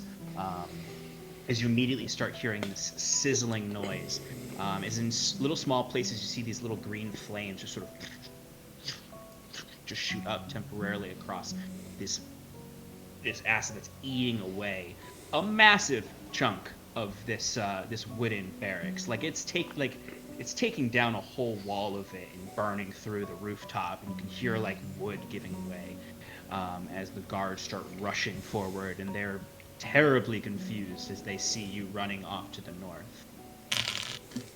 Yeah, go ahead and just roll damage, because there is definitely some people inside. I was aiming towards destruction.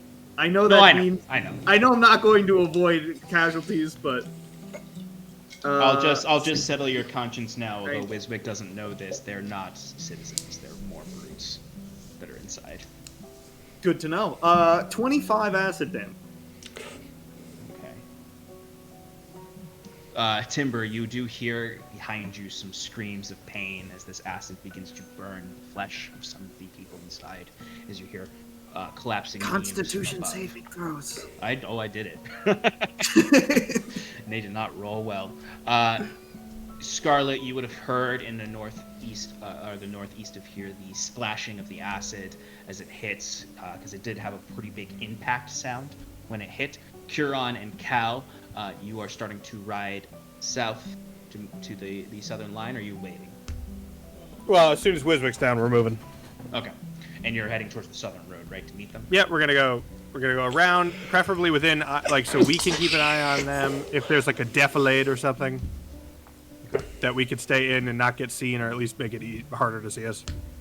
I would say you it's a little hard in this area, but if you there wouldn't really be anyone watching for you anymore. Yeah. I'll start running in. Yeah, we're not. I don't need to go do this at the gallop, Okay. But like we're Just keeping up a pace, decent trot. Yeah. But keeping an eye to make sure you're spotting anyone who sees you. Yeah. Easy enough to do. I'd say we don't need any rolls for this. No guards see you since they've all entered into the city. There may be a laborer or two that see you galloping across, but no one of syndicate quality, I would say. So Wiswick, why wasn't there a big plume of fire? I was expecting a big plume of fire.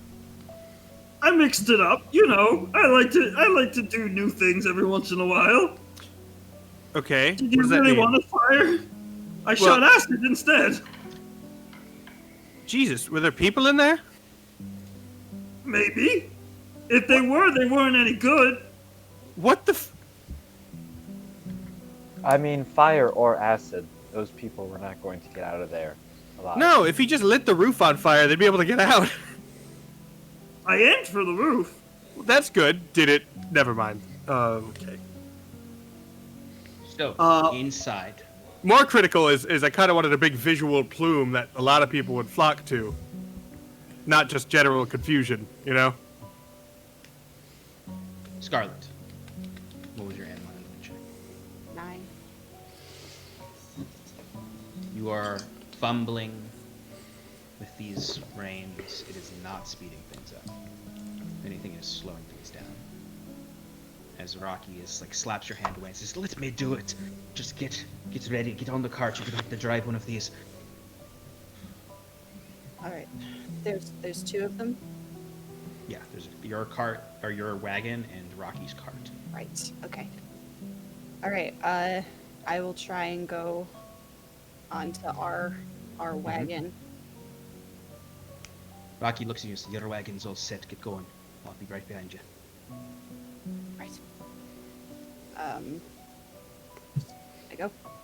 As you start, you kind of get yourself ready to go. You do see at the entrance of the stables down, because it is kind of a hallway that leads down, kind of stepping in, looking about, is this dragonborn. He's 50 feet away from you. All right. So I'm looking at the map. Where did I come out in relation to the letter B? You are not coming out from there. So you see how there's the square fence in the back and there's the road behind it? If you leave, you'll be coming out of that road. Or you could ride straight out and try to hit him with the cart if you want to try. But that could be... But you'd have to ride around and into the back and then essentially down that street and then up that street to get to the opening. All right. Yeah. I don't want to run him over. So I will try and head and take the long way around. He's walking towards you as you're heading out. And he's keeping eye contact with you, as you can just sort of see he reaches into his coat and pulls out a long scimitar. And then with his other hand, he's pulling out the hand crossbow. Alright, Earth Tremor, what is his con or strength save? 1 second. That is a dex save. Dex 15.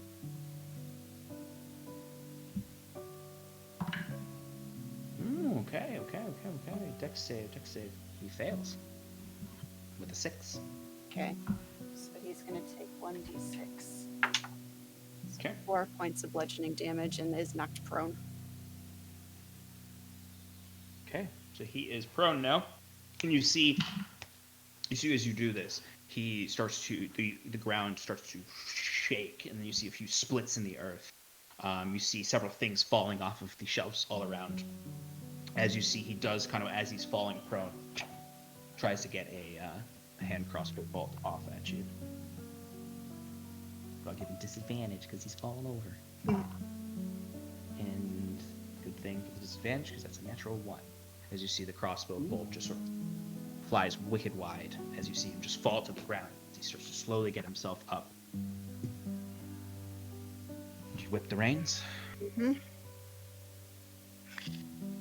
All right, so you start to carefully maneuver the cart around Rocky's cart. As you see, Rocky is hitching the last horse. It's going to take him a minute or so as you start to move around Rocky. You make eye contact with Rocky for a moment. As he just looks and just says, "Keep going, lass." And you see this bolt of energy shoot towards Rocky.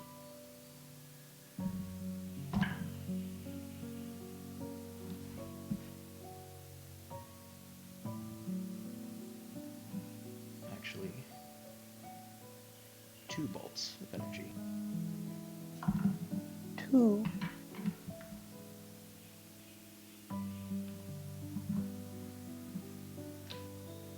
Why is the music so sad, Sean? That just wasn't intentional. He's dead. Rocky's dead. As Rocky takes 11 points of force damage to the back. He is still alive. But you do look and see this green energy just shoot into, it's kind of these 2 bolts spiral together and they both impact into his back. Just leave smoldering marks as he kind of falls forward into the horse. The horses freak. And he is doing everything he can to keep them from running out. What do you do? How far away is this guy? You said 50 feet?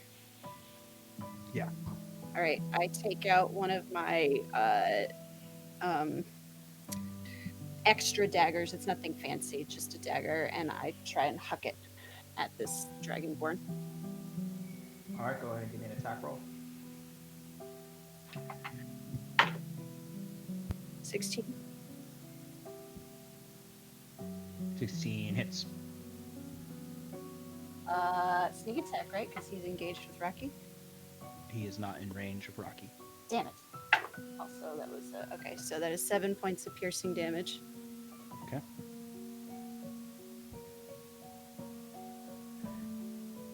All right. Rocky is going to attempt to get the... You see Rocky has gotten the horses close to ready, but they're not quite ready.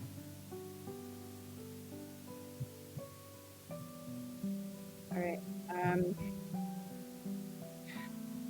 All right. Where am I right now on the map? All right. Do you keep the cart moving? Or do you stop it? I stop. I don't want to leave without him. Okay. Then you're right at the gate, the exit, which is in the center of the back fence. Okay. Rocky, just leave it. Let's go. Okay. Rocky listens to you. He gets into the cart and that one horse rides off, scared, is not properly hitched. And he starts moving the cart. The Dragonborn fires off another bolt at Rocky. Another Eldritch Blast. As soon as I see him do it, can I launch a produce flame at him? Sure. Those were Rocky. That is a 21.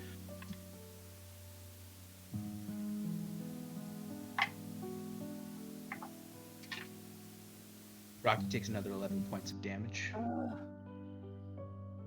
What was it again? 21.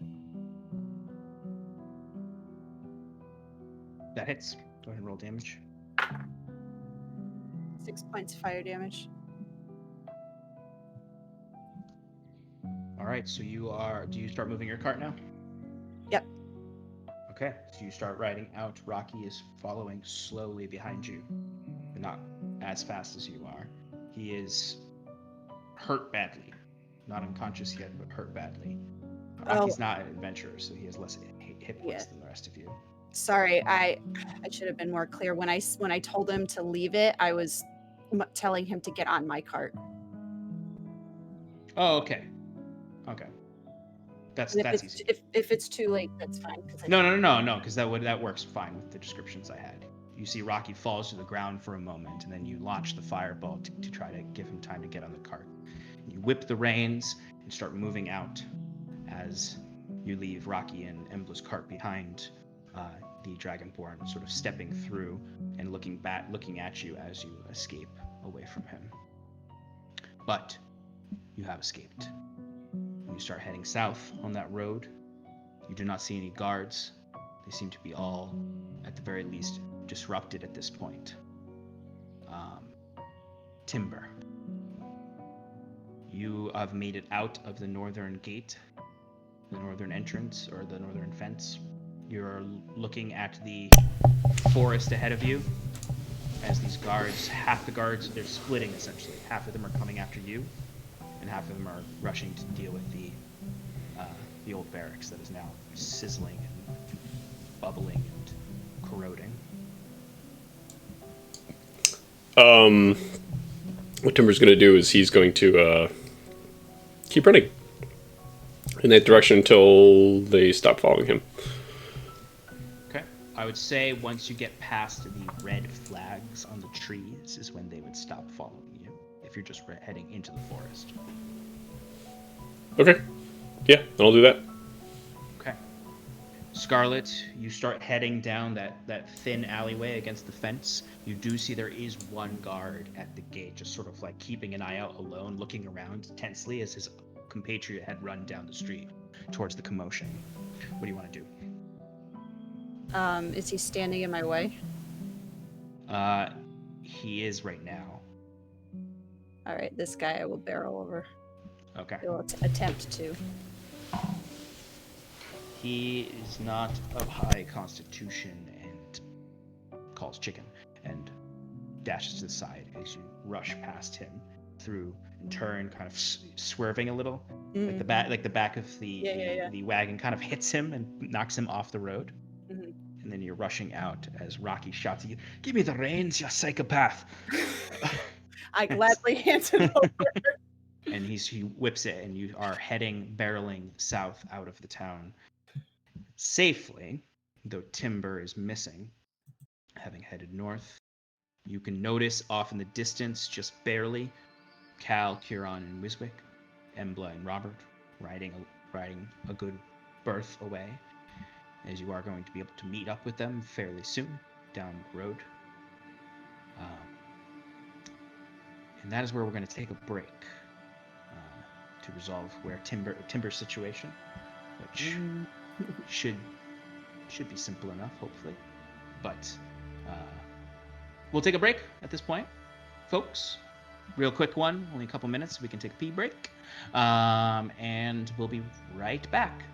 Thanks for sticking around as they snuck their way through this town and now have made their exit. See you all in a few minutes.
Welcome back, everyone, to Advantage in Paradise. We're jumping right back in as our heroes have just escaped from the Revival Lumber Town. They, Curon, Wiswick, and Cal have ridden circumventing the town to meet their companions on the southern road, where Scarlet and Rocky are taking one of their two wagons. At least they took the wagon and not the cart, so at least it's a little bit better. Heading south on the road to meet them, Scarlet was noticed by a dragonborn figure that stepped out of the tavern or the town hall. The only person to have noticed you all, other than Timber. Timber, attempting to quiet a stable hand who was fleeing, chased after him, but also to create a distraction so Scarlet could escape, darted north just as Wiswick lit up the old wooden barracks with some acid, an acid fireball modified to be acid damage, and melted that thing down as Timber ran into the northern Taramran forest to avoid the guards, who stopped chasing him once he reached the red flags that indicate Wood Elf territory, where you had just come from.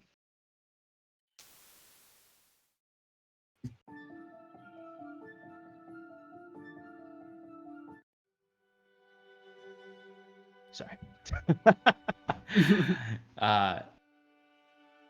Timber, you're running through the forest at this point. There are twigs and branches hitting you as you flee through. You hear the guards behind you trampling after you, but slowly they dissipate and disappear behind you as your heart rate is pumping fast through your blood through your veins, as you just hear a voice deep down in your stomach. Run, run, run. You reach a clearing. Once you feel, for a moment, you hear birds flutter out of the bushes nearby. The last minute has been a blur to you as you are just running and running and running. And you're just sort of... Give me a wisdom saving throw.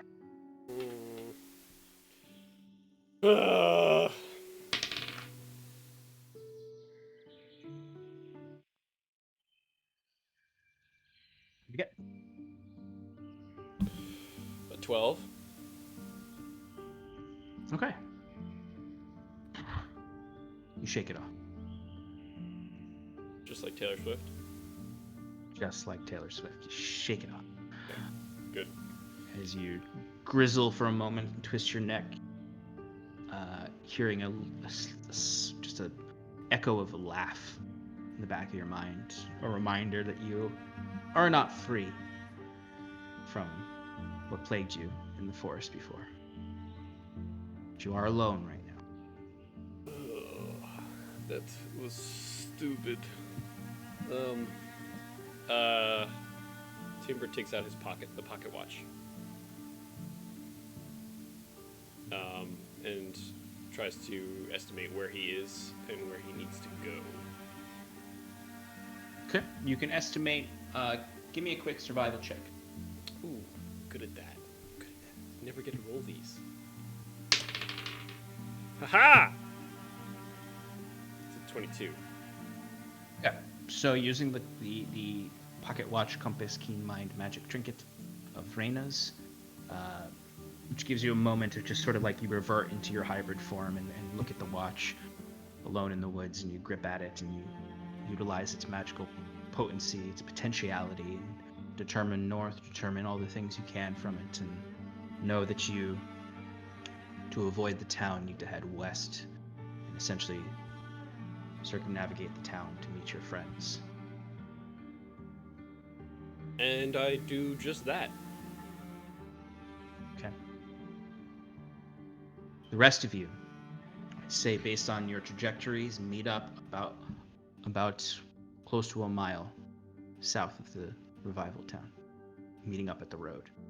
As you, Cal, Wiswick, and Curon, and Embla, and Robert see one cart only. 2 horses.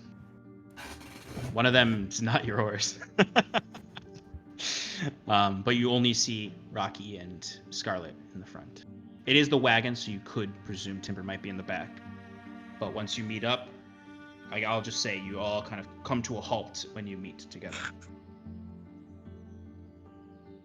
Can I ask the question, is it our cart or is it Embla's cart? It's your wagon.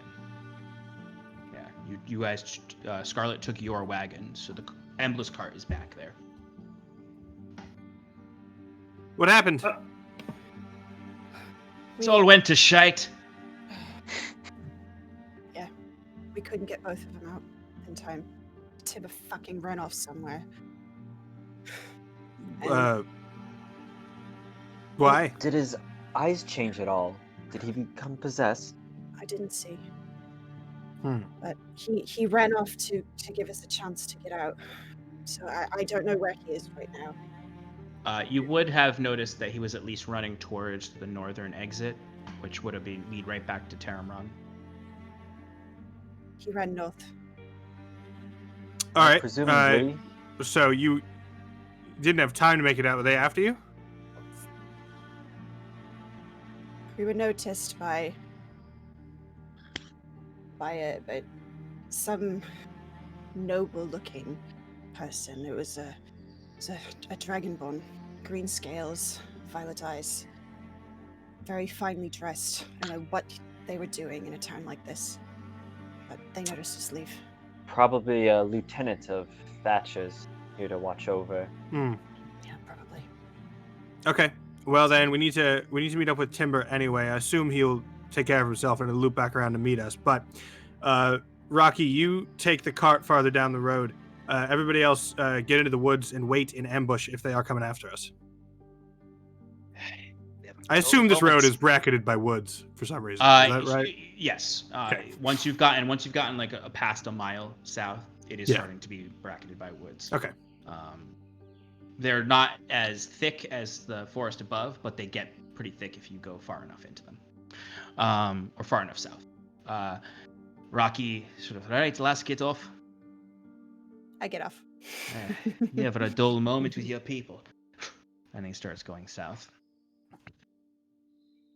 Wasn't the plan to go north of the town to cross the river? Yes, we're not crossing the river. I don't understand. Yes, eventually, No. but we need to wait for Timber anyway, don't we? All right, out of character real quick. I could have sworn the crossing we're going to is north of this village in this forest. Yeah, 100%. Right. So if we have to go north anyways, why wouldn't we just head up there now? Because if she's being followed, we need to handle that, or else they're going to be able to follow a cart track pretty easily. Okay, that's fair. I don't want. We may end up just going north before Timber gets here anyway, but we need to at least make sure that our back trail is cleared. That makes sense. Yeah, we don't have Pass Without a Trace anymore. Our Pass Without a Trace machine has run off. Okay. So I would say we should wait for not more than an hour, and then we could assume that we're pretty safe and like sweep the tracks or whatever, and then loop. We need to break the trail basically, then get back down to Rocky and loop back up. Okay. So you all are lying in wait in case there is a patrol heading south within the hour. Okay. So you have that southern road. It does start to become wooded around it. You can, and it's also somewhat hilly and rocky around it, so you can definitely find spots of ambush. I'd say as you're waiting an hour, there actually is no sign of, at least that you can see right now, any sign of pursuit. You don't see anyone coming down the road at this point. Timber, by this point, you would have made your, I'd say you'd be about halfway to meeting them. Timber, give me a quick perception check. He's very fast, John. I know he is. That's why he's going to get to you pretty quickly. That is a 17. 17. All right. So you are, you do notice a cluster of these brutes at the southern exit of the revival town as you're circumnavigating them. You will reach your friends long before they do, if they leave now. But as you keep watching them, they haven't left yet. They seem to be planning in some way. So if an hour's gone by, Yeah. I would ask Kieran if he could just push out a little bit up the road back towards the town, just to make sure we have a pair of eyes still looking. Not far, less than half a mile, easily. Like really until the wood line, I guess, maybe. And then I would work with everybody to wash our tracks away, like wash, cut branches with leaves, sweep. Yeah, give me a survival check with advantage for whoever wants to do the survival check. Can I use Robert's prestidigitation? survival? That's a good question. Let me pull up their character sheets. Robert's survival is +3. Can I use prestidigitation and make it an Arcana check? Yes, I will allow that. Hells yeah. I want to do that then. But you would, yeah, I'll still keep you with the. Oh, Embla has a +8 to survival. Okay, I'm gonna let Embla lead. Plus 11 to Arcana here. Hello. Those two are gonna. I'll say that you can do an Arcana check without advantage while Embla's doing a physical survival sweep. I'm just a pair of hands. You picked the right guy. I got an 18 plus 11 is 29. Whew. Embla got a 17 +8 for 25. So with a 25 and a 29, for as close as you're comfortable moving, you start to clear a trail, clear your tracks. I'd say with both of your efforts, Wiswick, you do a good job of clearing the tracks away. Embla makes it look like you've continued south for a little bit. Yeah. Sort of, you disrupt the trail while she's making it look somewhat like you've moved further south. And then you both work to move the cart off the road and clear the tracks behind it until you've reached a place of cover. And then this all takes, I'll say it takes a good part of the hour and a little bit deeper into the hour. If you'd like to start heading, I'd say that Huron, if you're keeping an eye out with your passive perception, you would actually notice the small streak of silver moving about a mile to the west towards the forest line, and you can notice Timber kind of trying to just look like a wolf. You assume it's Timber. Could be a wolf. Could be any wolf, but you assume it's likely Timber since he's moving alone and not and you've been expecting a wolf to be running towards the forest line, but he has reached the forest line. And I'd actually say, Kieran, you'd be able to see at this point, once Timber's reached the forest line, with your perception and the flatness of the road away, you'd start to be able to see the brutes heading south. They're about 2 miles away. About a mile and a half away, I'd say, actually. Okay. Just waiting for a word from Cal, otherwise he's stay there and just keep an eye. Yeah, no, as soon as Embla is like, yeah, we did it. Yeah, Embla comes up kind of out of breath a little bit with Rocky. Says, I did my best to make it seem as though the cart went off the trail to the towards the river, to the east. Excellent. And the southeast. Well done, thank you. All right, mount up. Let's get out of here and meet. Hopefully, collect Timber on the way. He was passing right along the forest edge. We should meet him in about however far away he was when I last saw him. Excellent. All right. I will ask you all to make collective stealth roll as you're heading to meet Timber. Disadvantage, baby. You said it was Rocky. Can I use the rocks? No, that's the name of it. I would say Wiswick for the purposes of this, because it's like you trying to. This is mostly for when you're first leaving the road. I'll allow you to have your advantage. Nice. I needed it. Neighbors just came home.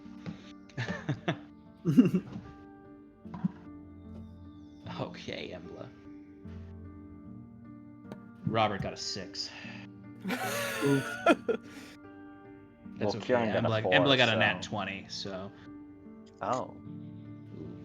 Actually, Robert might be not terrible, actually.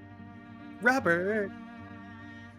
Since he has 18 for Wiswick. that. 18 for Wiswick. All right, Robert got a 11. Embla got a dirty nat 20. What are you muttering? I'm just talking. I'm just playing with myself. Scarlet, what'd you get? On Not stream. stream. On stream, Sean? Is that Stream appropriate? Sean on. Dirty 20. I got a Oh, dirty that's a 20. dirty. Yeah, it is a Dirty dirty 20. 20. Yeah. Jesus Christ. What's he got to do with this? Illyvania praising only. Holy shit! Embla is very powerful. What was her total? 33. She's like a couple levels higher than us, isn't she? She's 1 level higher than you. Okay. All right, so we got a dirty 20, we got a 33, we got an 18 from Wiswick, we got a 4 from Curon, we have an 11 from Robert. Cal, what'd you get? 13. 13. Okay. I would say that 3 really good ones, 2 mediocre ones, and 1 bad one. I'll say you make it out pretty well, because I'll say at a certain point, you have Curon just get in the cart. And Roko is used to help the cart move faster, but quieter. But you seem, as far as you know, to go unnoticed. Yes, you seem, as far as you know, to go unnoticed. As eventually, I mean, it's really only like at this point approaching, a little after 2 p.m. As Timber, you start to kind of like weave between the trees of this forest edge until you eventually see the colors of the cart, and you all see as you're moving slowly through the forest, keeping inside of it, clearing paths for the cart. You do see Timber come rushing forward in his woven form, stopping in front of the cart. And then immediately transform. Oh god. Immediately transform. And just get over to Cal and Kieran and be like, we need to keep moving. The guards are on their way. They're going to be on your tail. Really? I wonder why that is. Well, they were. Yeah, you some took too distance long. off I had to make the still. distraction. You ran away. Oh, whatever. Let's go. Okay, that's. Yep. Well, yes, of course. So, Sean, we're going pretty wide west here. I figured as much. Yeah, Uh, far. Yeah, like taking the extra time to go further Yeah. west. You don't want to be just walking right up next to the lumberyard. Like, they're all south. There's definitely none of them here anymore. Yeah. I'd say if you're taking the time to make sure that you're making a wide enough berth, we don't need to do any stealth rolls. This is largely countryside at this point as you're moving through it. Fields mingled with some rocky terrain and then a long field of felled trees and stumps and dead undergrowth. You've essentially are making your way through Rohan and then approaching Fangorn Forest. Also, I want to but note you- that Timber jumps in the cart, and he just I doesn't. think- He doesn't walk next to it. He just jumps in the cart, and he reaches in his pocket and pulls out Wiswick's endless flask and starts drinking it. That's that- right, you that- never gave that back. That he stole when we gave him a hug. Rude. That's pretty rude. So Timber is boozing in the back of the cart. I'm gonna I say feel like you turn Wiswick into is your. aware of this. It wouldn't be long, Wiswick, before you would notice it, because Jasper typically walks behind the cart. But I like to think I'm gonna say you're in hybrid form while you're doing this, but I think it's a very funny image to imagine, just like an actual wolf just pawing at a flask and slowly drinking from it. But it wouldn't be long into the journey, Wiswick, before you notice that he is lapping at your endless flask. And if Wiswick makes eye contact with him, he would just mage hand it back to him. I think Wiswick kind of just pretends to let him have it, Okay. And just like leans over to what's called Cal at some point during the adventure and saying, "You know, Timber's really boozing it up in here. I could smell him from here." I mean, I think he deserves a little bit for a bit, right? I mean, if it continues, we should probably stop that. Wait, where do you get the booze? I mean, he's been holding on to my flask for me, but I mean, I figured he needed it like maybe a day's ride ago. I wonder if he was even drunk when he was invisible doing that quest. Maybe we shouldn't have picked him. It's based on what I've heard about this. It sounds like that may have been. Yeah, you might be right. So what actually happened back there? I say, like hauling my horse back to be in line with Scarlet. Yeah, by this point, you folks have made yourselves far enough west. Yeah, you can this turn is north. Yeah, you can turn north and safely move at a slower pace, and you can speak. And you don't have to do stealth rolls anymore. You can't even see the town from where you are, and you're heading north to circumnavigate it to get to the ford that you heard of. It's probably going to take you until nightfall to get there. And maybe a little bit into beyond sunset, but you will be able to make it to the other side of the river by the end of the night. So what actually happened, Scarlet? Yes, so We got in fine. Everybody, it was quiet. We weren't noticed. We made a little bit of footprints on the way in, but I think we handled that well. And then we got into the stable, and Timber just left out the back, and he said to reveal myself and then just bribe the stable hand to let us leave. Right. Which I thought was a stupid idea because they are looking for us and they know what we look like. Right, but so he went off, and then I tried stupidly to scare the stable hand, and it didn't work. So then I dropped the invisibility and paid him with the coin that Timber had given me, and started help. And then Timber went to go get Rocky, and he came in, and we started putting the cart together. But then as we were putting it together, and Timber started to transform and try to actually scare the stable hand. There was absolutely no need for it. And it led to him transforming into a wolf and running across the yard, and the guards chasing him and getting separated, and left me and Rocky to deal with the carts on our own. And so we were only able to get one out. Look, I'm gonna be straight with you guys. Timber's really been out of it for a long time now. Like, he hasn't been helpful in a long time. Like, maybe since his wife died, you mean? Jesus. No, even sorry. Everflame. All I'm saying is, he's got a lot of baggage going on right now, and maybe we should just let him have his space. And, I don't know about that. It sounds like he actually made some pretty good decisions here. Good decisions? Carefully not looking at Scarlet. What do you mean, good decisions?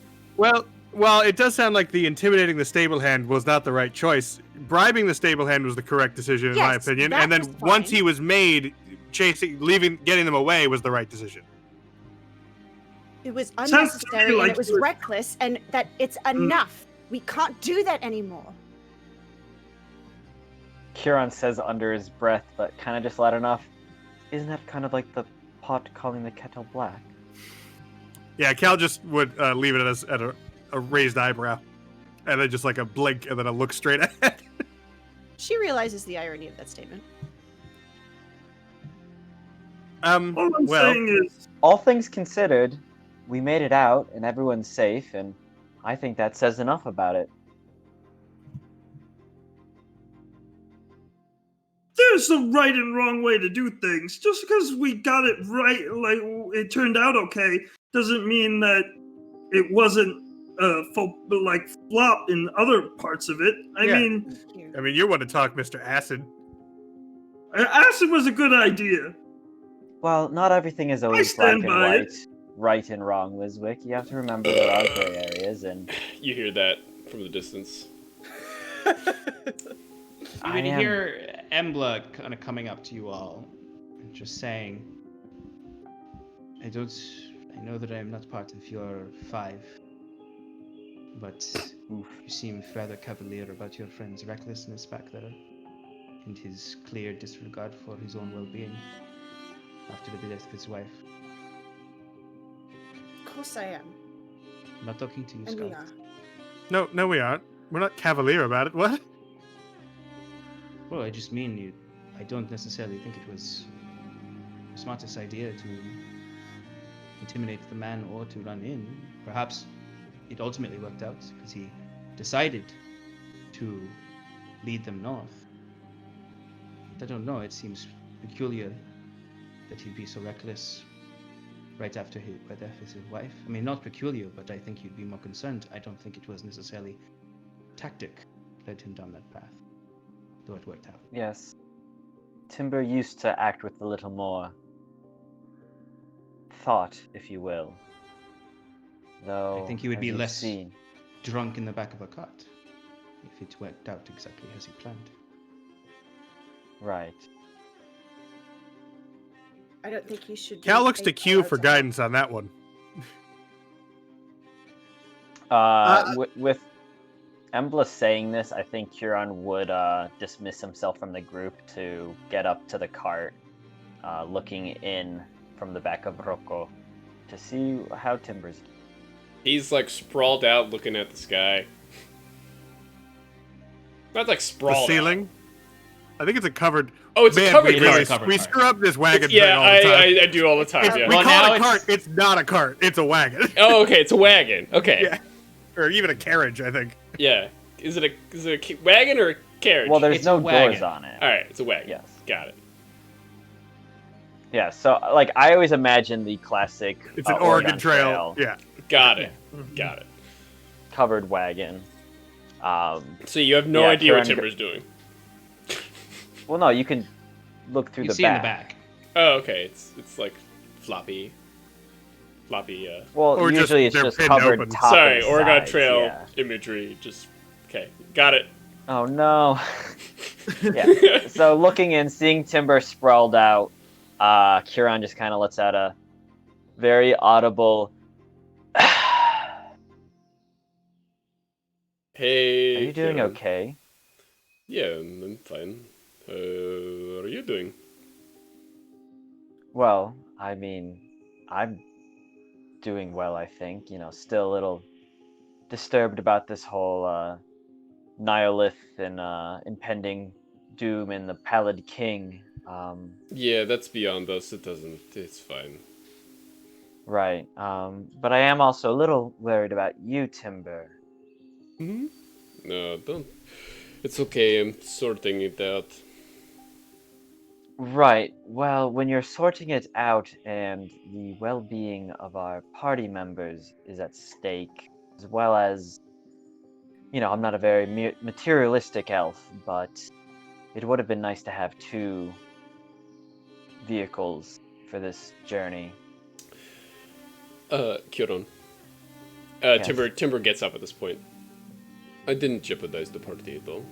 Actually, that was my priority. If you were unsuccessful in getting the carts for your party, I'm sorry that happened, but that wasn't the fault of me. I tried to guarantee safety for you guys, aka Well, distracting the rest of the guards so you guys can continue running away. well, we weren't. It was just Scarlet and Rocky there, so I wasn't involved in that. But your job upon infiltration was to extract the dwarf Rocky and the carts, was it not? Wiswick, myself, and Timber and Cal, mostly Wiswick, were to deal with the distraction. Right. And at this point, he lays back down. Yes, I messed up. I did. And then, so I tried to make means for it. Okay. I don't come here with the intention of pointing out any wrongdoings. It's just, in the past, I've known you to be a little more, well, careful, for one. But I don't know. I'm just, and at this, Kieran, like, you know, kind of reins back the horse a little to put a little distance, and he's just like, I'm just a little, you know, worried about you, and I hope you're doing okay, and if you ever need anything, you know, be sure to let me know. So just slowly increasing the distance. Thanks, between. Q. And so, you know, the horse kind of backs up a little while he waits for us to catch up. He just looks over at Cal, Scarlet, Wiz, Embla as well, and just goes, "Yeah, I got thing on this one." You know, we really got to get a bunch of plans together and just be able to be like, plan 2, and do it. I don't know if that really vibes with our methodology, if you will. It's more spontaneous, you know, a little give and take. Yeah. I'm just saying, having both options would be nice. I'm not one for battle plans, Tim. Yeah, really. Cal. If you want to try and work something out, like maybe some scenarios, we Just can like- talk about it. I don't know. It seems like a lot of our problems come from like snap in the moment decisions, right? Like a lot of our problems come from the organic nature of our planning. So if we were able to just be like, plan 3 in the moment, everyone knows what that means. So we don't have to like assume the other person's gonna do something. You're all looking at me like I'm crazy. Okay, all right, never mind. No, I think I it's a say good and idea. trot up a little. Yeah. You all are approaching the forest line at this point, far enough away from the camp that you can safely penetrate in and start heading east. It takes you through some familiar territory as you pass by slowly the camps that you saw the day prior that you had slept in. The air is still a bit cloudy with spores, but they're low to the ground. You see no traces of the herd of undead creatures that you saw a day prior. They seem to have vacated the area for the most part. You move swiftly through the forest line, hoping to take advantage of any lack of patrols there might be of the edge of the woods. Following S. Elspeth's directions, once you've reached the river, you start heading north. It's starting to get dark out at this point, but eventually you find the forge she was talking about. A very small area of a bit rocky and a bit treacherous. You'll have to move across it slow. But it is there. At this point, I'll say Timber is passed out in the back of the cart. It's been a tense, quiet ride ever since you hit the forest line, partially to keep yourselves quiet in case there are undead in the region, but also due to the success with the one setback of the plan. But you've made your way to this passing, and you slowly start to, one at a time, take the carts across, taking every precaution you can as the rushing water moves past you. You may occasionally lose your footing, but altogether you can... How deep is this? I'd say it's about for you, Kieran, about knee deep. Oh, okay. Yeah, it's not it's like quite literally a passing ford. Like it's not super Okay. treacherous. Okay, cool. Never mind. We don't have to take the wheels off the wagon and float it across. No. We don't have to ritual cast water walking to get across. I mean, We don't have to use my swan boat. Use it just for a 50-foot crossing. It'll just fill up the whole river. Yeah, it's just a bridge. you just open up the back of it, cut off the front of it, and just, all right, we made a bridge. Let's leave it here. This is now a bridge that's here. You make it across the river, and Cal, you specifically, because you have a knowledge of the Quintarchy terrain, breathe a sigh of relief because you're in Oxland now. Away from Zverwold. In your eyes, you've arrived at civilization. Not enduring civilization, but Not real civilization, but at least they have a decent approximation. And you know that only a few miles south you'll be in the lands of Oxland. And a step closer to the capital. What would you all like to do? It is, I'd say it's around 8 p.m. at this point. I think we should look for somewhere to camp. Okay. Wiswick's just trying to think of code words the whole time. He's just like putting out ideas. Like, okay, so we got cream cheese means that Right, that's the chicken's up. That's the go word. It's just attack in every direction. Yeah, that means we're up Ship Creek. Yeah, exactly. Would We you like could do to give us your last word? salmon. Salmon could be, or maybe bacon and egg. You know, Okay. is there anything else that would go on a bagel? Sure. In what Elysian, food- we what call it- culture we is pronounce it bagel? Bagel. Bagel is a West Tressex delicacy. Not anyway. Would you like? Yes, bagels come from West Tressex, because that is where most of the halflings are from, and they love their bagels, as well as the surface gnomes. Anyway, would you like to camp by the river or deeper into the woods? Deeper into the woods. Okay. Like, I'd be fine with going a couple miles before being like, that's a good campsite. Okay. But And no would you like to? spores. So you want to go a little bit south because you'll get away from the spores if you go Yeah. a little bit south, but stay within the forest line. Yes. I'm not gonna lie, Cal. I'm kind of sick of the forest. Can't we just stay by the river for one night? No, we can't stay by the river. It'll silhouette our campfire if we light one. But also, you and me both. I fucking hate it out here.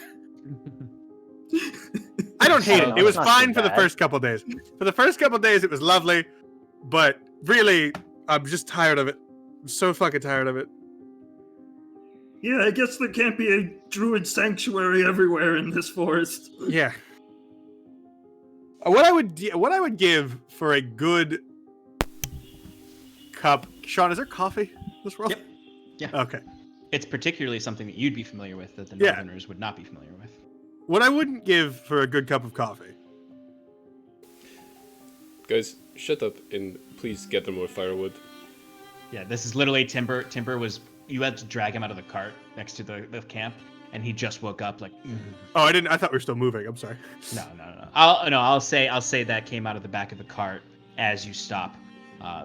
You can see out into the fields of Oxland, and you can see there's a few lights where you presume there are the lumber yards of Oxland, which, Cal, you would know that what you saw back in Zverwold is some cheap, small company lumber yard. Oxland is the #1 lumber exporter in the entirety of Glenvalir. They built their kingdom off of lumber and mining, and their lumber yards are efficient. Mhm. So seeing the lights of those for a moment, you're like, that's a real lumber town. It's probably not a town, though. It probably is just a lumber camp. Yeah. You could just see them flicker probably about a mile down along the forest line as you're bedding down for the evening. Deep enough in so your forest fire doesn't read out into the fields out there. You can see some rockiness along the river line. It sort of mellows out to these long meadows, essentially long fields of tall grass, as you make your camp. Is there anything anyone would like to do as you're making camp, or once you've made camp? I have 2 things I want to do. First, I want to go sit next to Timber. Who's just looking at the campfire, slouched on a tree. Yep. She's gonna slouch next to you, cross her arms, She's not going to look at you. She's going to stare at the fire like you are. Look, I'm sorry I lost my temper earlier. I'm still incredibly furious with you. Okay, But I know that you're going through a lot right now. it's fine. It's not fine. And it's okay to not be fine. I need you to... I'm not done. I need you to promise me that you won't go running off like that again. And I realize Even that if it doesn't is to mean save much your life.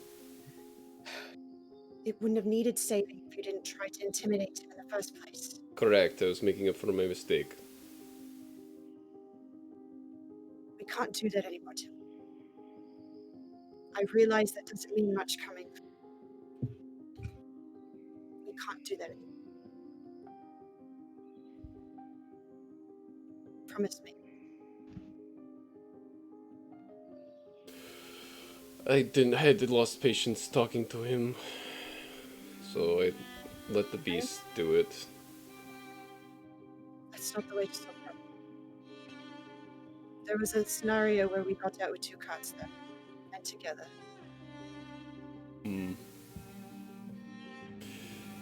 I was aware of that.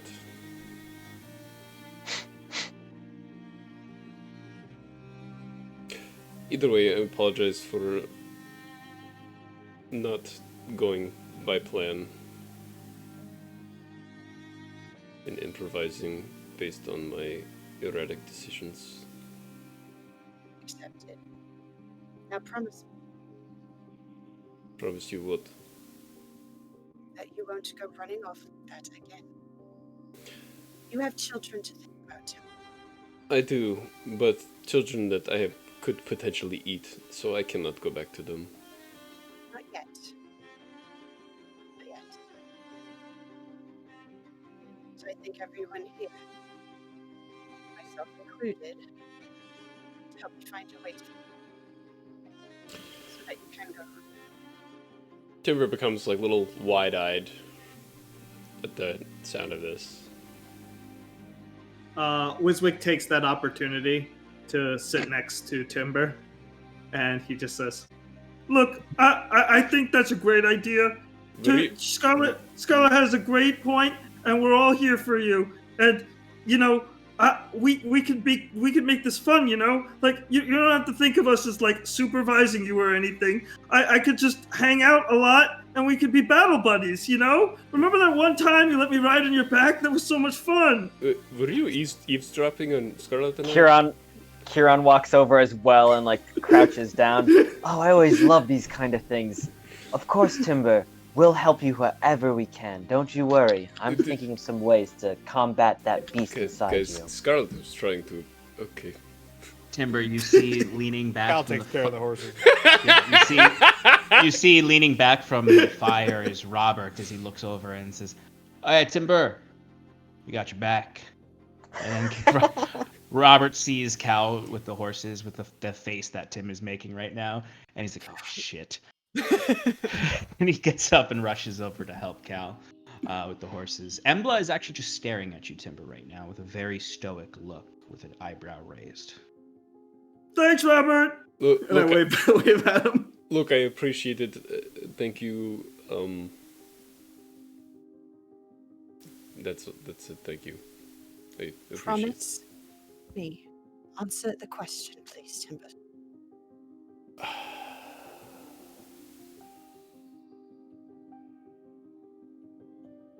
I'll try.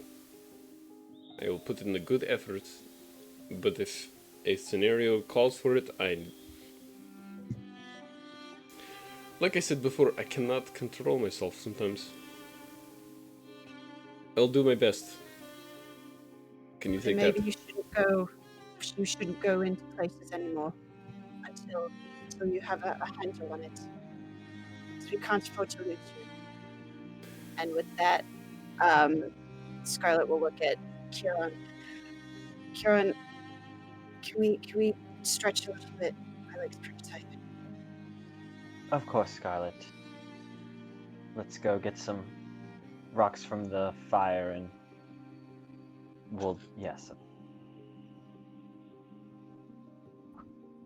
He leads lost a little her bit of- and Into the fire. into the we Into the get flames. some hot rocks, some water to do like some steam or some shit. I don't know. It's all Easy enough it's to all do. that fun stuff. So,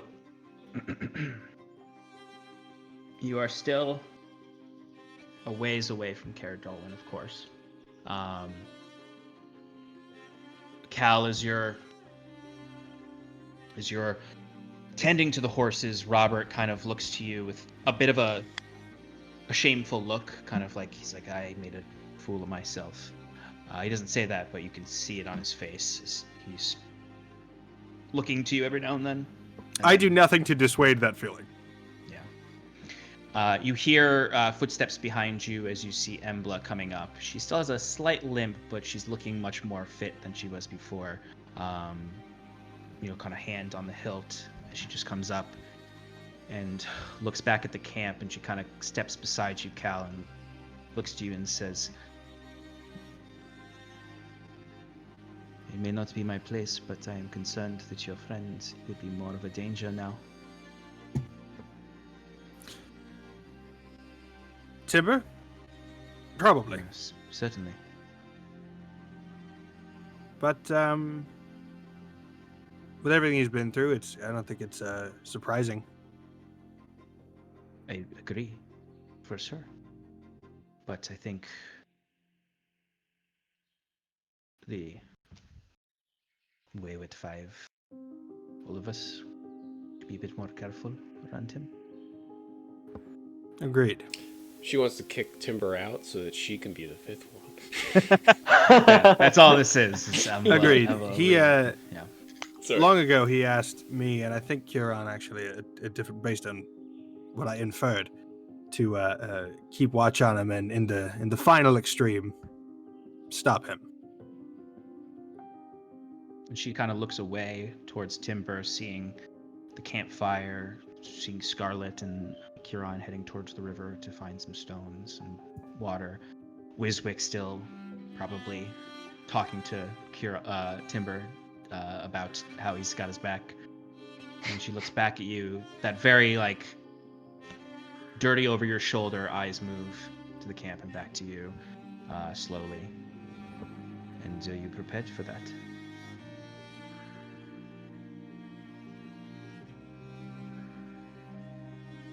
Well, I hope I don't have to be, but I suppose we'll see when it comes to it. I hope it does not either.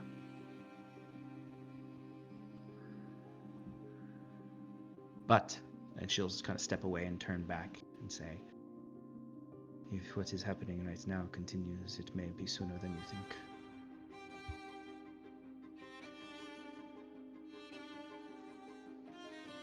I think Cal just slowly nods and in I don't know how to do what's the adjective? In a resigned, there's a tone of resignation to it, just yeah, for sure. And she nods to you and heads back to the campfire to make herself comfortable to rest for the evening. Is there anything anyone else would like to do before settling down for the evening? Vizik, in what case would you want to ride my back? And what's the code word for it? Oh, that's a good one. All right. So the best situation for me to ride your back is when we need to go someplace really fast. So because I can't run as fast as you, so it would have to be probably a retreating code. If that's the case, let's make it double stuff. Double stuff. Yeah. All right. we shall assemble on double stuff. Perfect. I love it. Sorry, I was just counting how many days it was going to take you to get to Caer Dolan. I guess Is that 9. like some sort of food that I should know about? Is that the? It seemed like most of the things It's you were it's in going to talk- reference to halfling bagels that you get double cream cheese in. Yeah. Can we? Yeah. Okay. Sorry. Anyway, is there anything else anyone would like to do before going to sleep? Kieran. Gonna make Ilyvanya's tiny hut. Within it, going to cast. Well, do I still have materials for divination? Or I believe yeah. I believe the last time we discussed it, we said that you had a total of. I believe we said you had a total of 5 castings of it, and you've used 2 already, I believe, or 3. So there's 1 in Oranshire, and then 1 in the Wayward Home, right? Right. Wait, what's the gold cost for it, actually? 25 gold pieces. Oh, okay, never mind. I think I'd say you have at least 1 more. Let's just say you have 1 more. Yeah, so before going to bed, or entering his trance, Kieran sets up his nice little sacrifice with the incense burning, candles, a little silver something, and he prays to Ilyvania for guidance and asks, will our journey to the capital be a safe one? Answer uncertain. Please try again. Dirty 20. No. Or I guess to Caer Dolan, he would be a little specific on that. Yeah, I'm just checking your notes to see what random encounters you had. I mean, I am thinking about my notes, but okay. You don't hear a voice in your mind, but you get a few quick visuals. Mm-hmm. You see a flowing sea of grass with the sun setting on the horizon. And as soon as the sun sets, the grass starts to whip in the wind. And you see in the dark patches through the tall grass, bright singular dots of red eyes and growling moving through the grass. The next visual you see is a quaint town with half timber houses stacked all around, maybe 2 roads to this town, a small town, with a central manor on top of a hill. Gas lanterns lit all throughout the town, cobbled streets. There's dark clouds above but then through those clouds you see a crescent moon in the sky.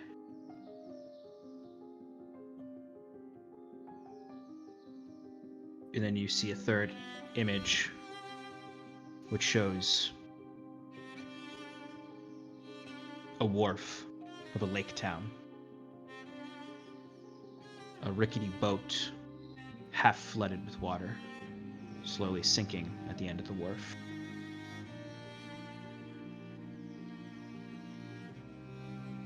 But not quite sinking. It stays afloat, maybe by the rope attached to the wharf, but doesn't sink fully. And then you come out of this vision as you see the silver crescent moon charm you use for this ritual sort of burning hot and bright as the dissipating incense sort of forms the shape of an owl.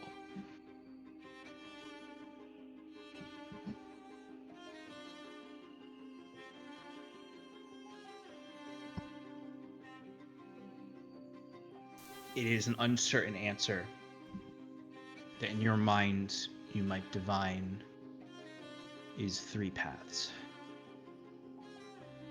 to Cara Dolan.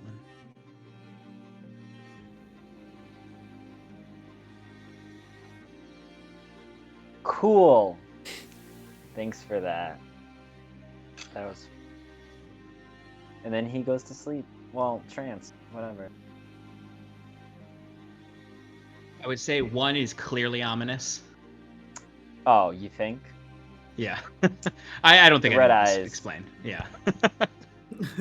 Right. 1, has a little iffy, like, yeah, you could, and 1's kind of like, hey, it's dark clouds, but you'll find guidance in the light.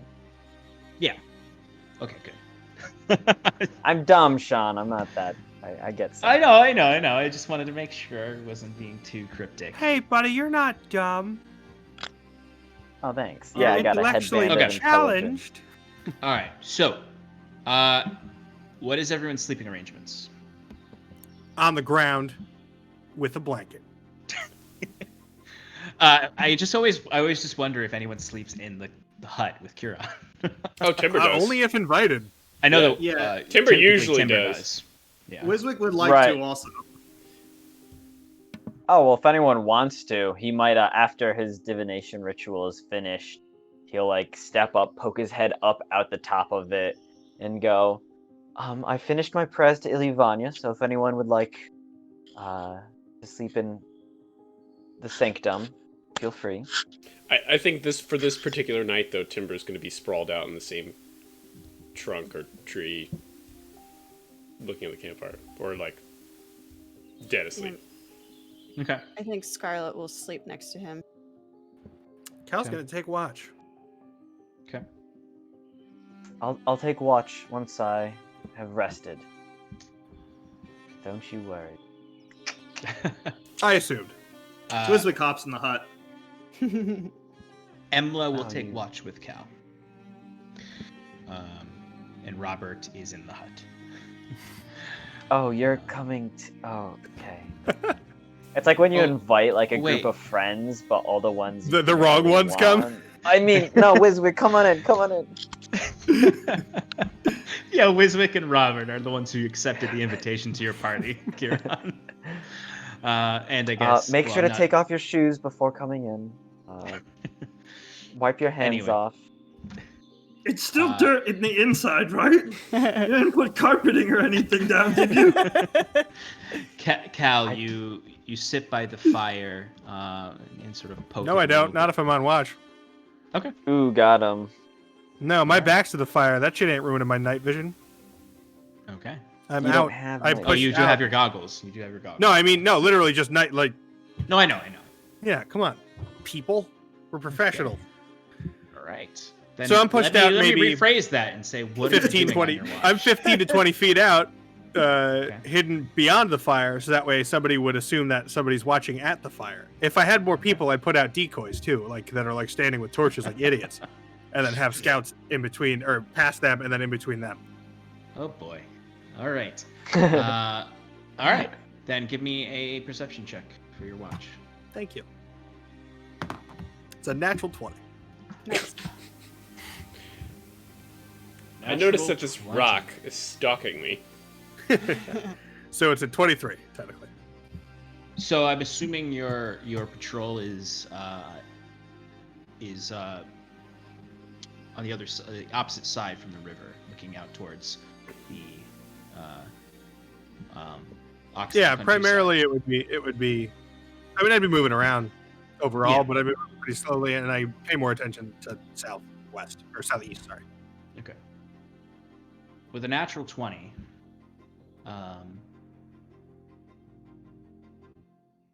I would say you notice only one thing. It's mostly inactive. You hear some sounds of animals in the night. You hear occasional shouts that echo across the field from the lumber town that's not too far away, the lumber camp. Seems as though these workers are having a late evening. But that's not the primary thing you notice. The primary thing you notice is you're unsure what exactly it is, but you do see a form, probably 500 yards out. At first, you're like, is that a... It just looks like an animal, really. But you do see something out there that is stalking in some way. Whether it's a wild animal or a humanoid, you're unsure. But you do see something stalking out in the field. Moving. You can only see it every now and then through the tall grass. And it's just shadow, really, is all you can see. I pointed out to Embla, but I think I would assume it's an animal. She would agree, although she would pause as you do, trying to trace it herself. Perhaps we should keep a extra eye out if it gets closer. Agreed.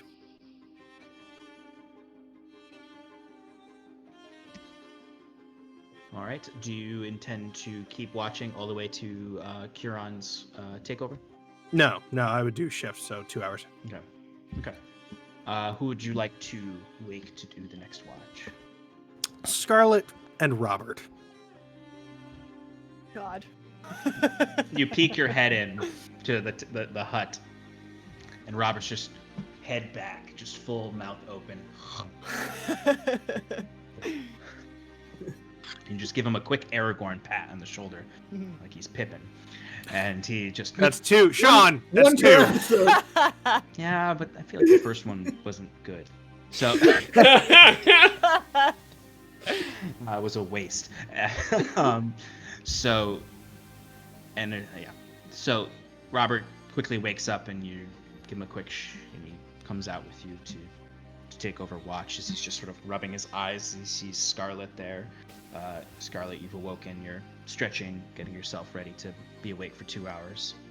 I point out where I had seen a form. Scarlet, give me a perception check. 12. Robert said, I don't see anything. Well, there was some kind of animal out there, so just make sure you keep an eye out. What'd you get, Scarlet? Direction. 12. You don't see anything either, but choose to react how you wish. Doesn't seem to... Just pay attention to that direction, I suppose. Okay. Well, good night. Cal, you retire. Scarlet, you see Robert immediately do what I said Cal was going to do, which is just sit by the fire and poke it a little bit. And he's not... this is what he thinks keeping watch is just being awake during these hours. I'm actually going to keep watch. All right, go ahead and give me a perception check. While you're at it, give me a wisdom saving throw. Oh, son of a bitch. All right, so my perception was 19. Wisdom saving throw was a 8. Okay. Good to know. What does it mean? You see nothing. You see rippling grass in the night wind. The clouds clear and there is a bright moon in the sky. But even with that aided light, you see nothing but rippling grass outside the tree line. You see the lights go out at the lumber camp. And that's all you see during your watch.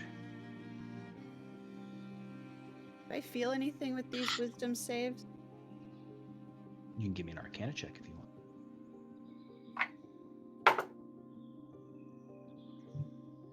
That was 2.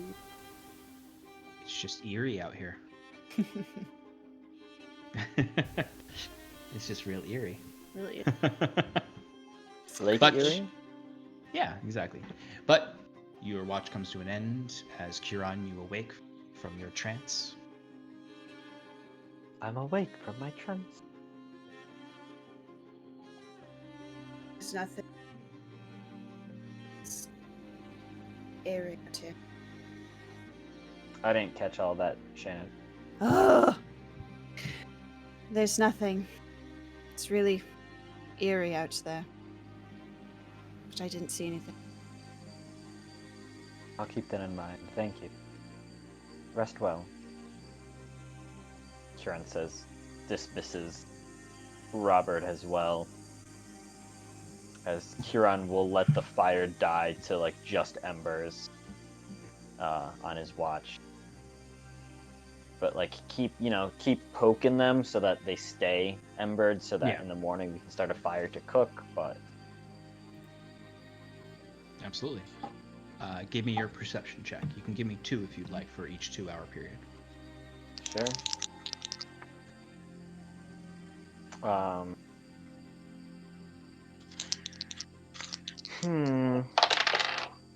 Okay. All right, so that's going to be a 27 for the first 2 hours, and then an 18 for the second 2. Okay.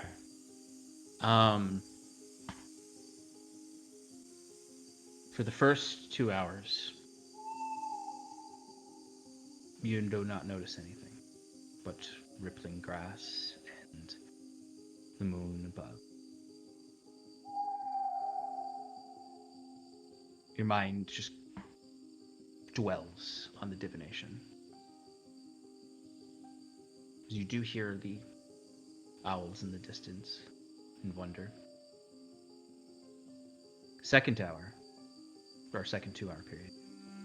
As towards the end of it, you can see some light from the horizon.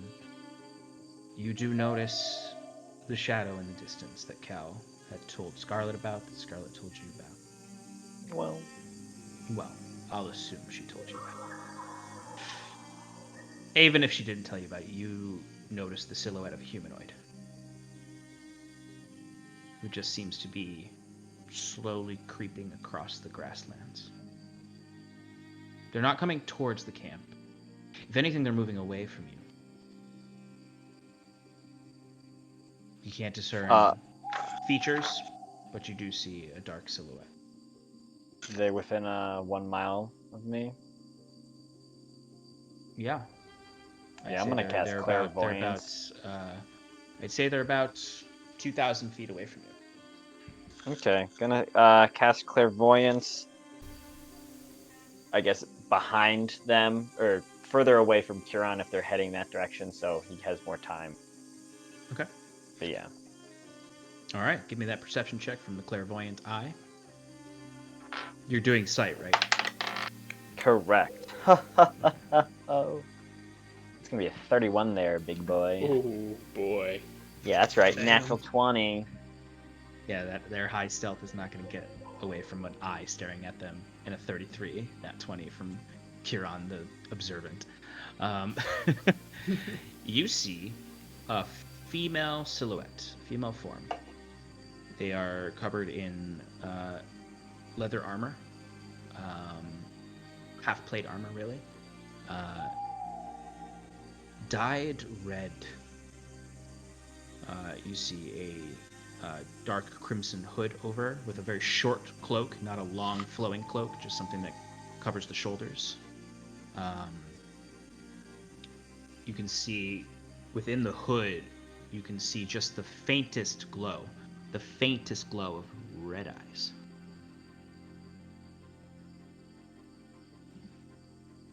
As this figure is skulking away. You can see daggers at their waist. One could easily surmise an assassin's regalia. But what strikes you is the red eyes under the hood.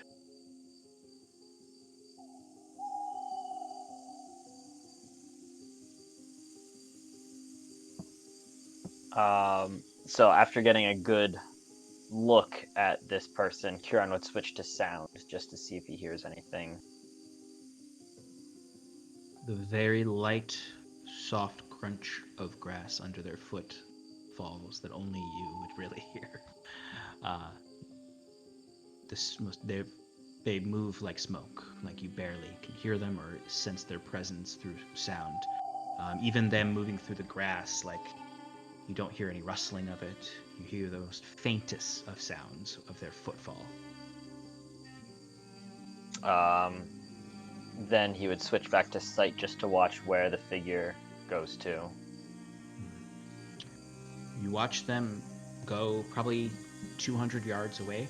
You can keep following them if you'd like. Because you can move it, right? Actually, let me double check.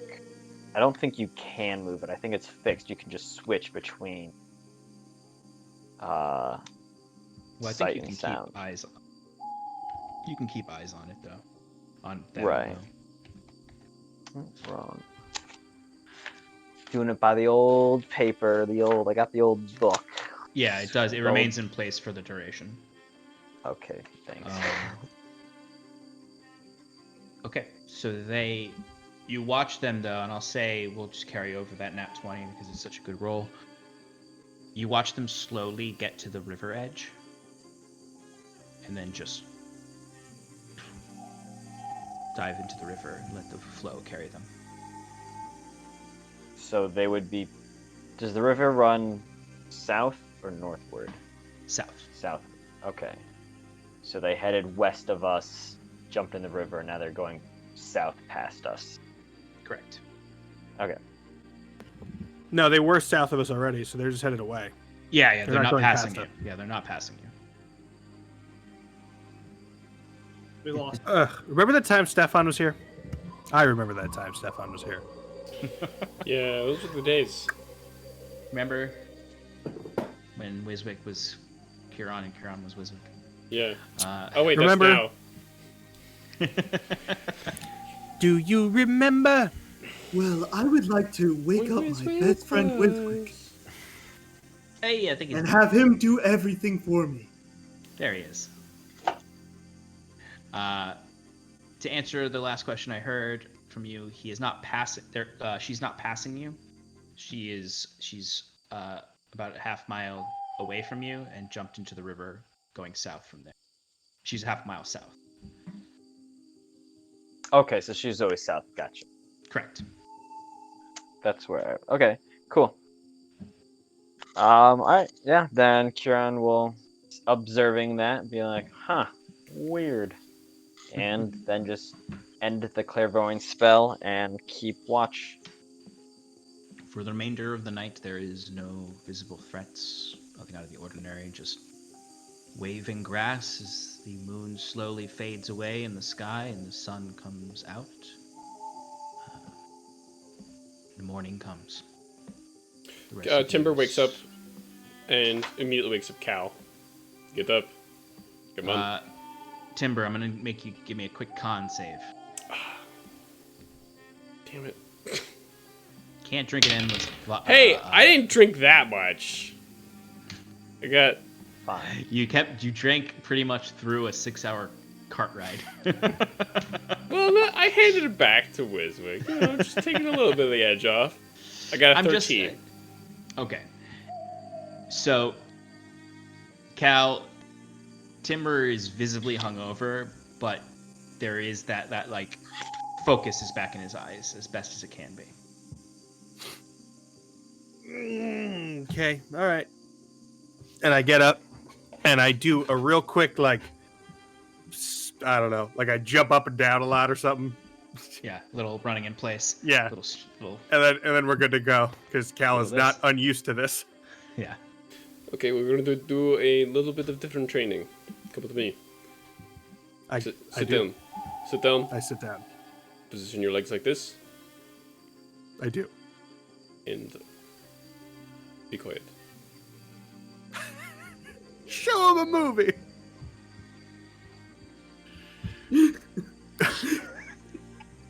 Yeah, I listen. I follow. I do it. Okay. He's gonna show you Karate Kid. Yeah. That's the right movie.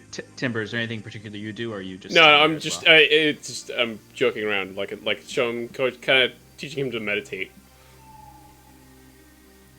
Okay.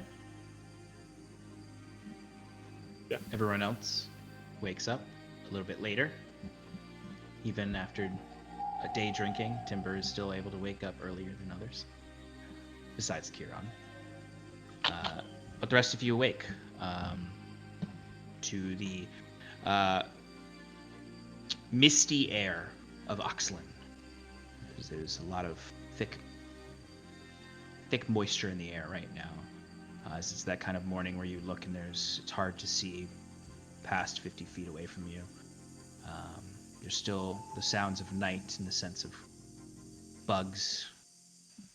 It's pretty early. You guys found rest pretty early in the evening. Not your usual 2 a.m. rest.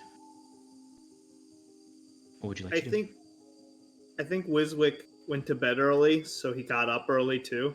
And he was like finishing up preparing his spells when he sees Robert's stirring awake. And he just, "Good morning, Robert," with a book in his hand. Oh. Hey, Wiswick, what time is it? Time to get up is what time it is. Don't you have training with Cal or something like that?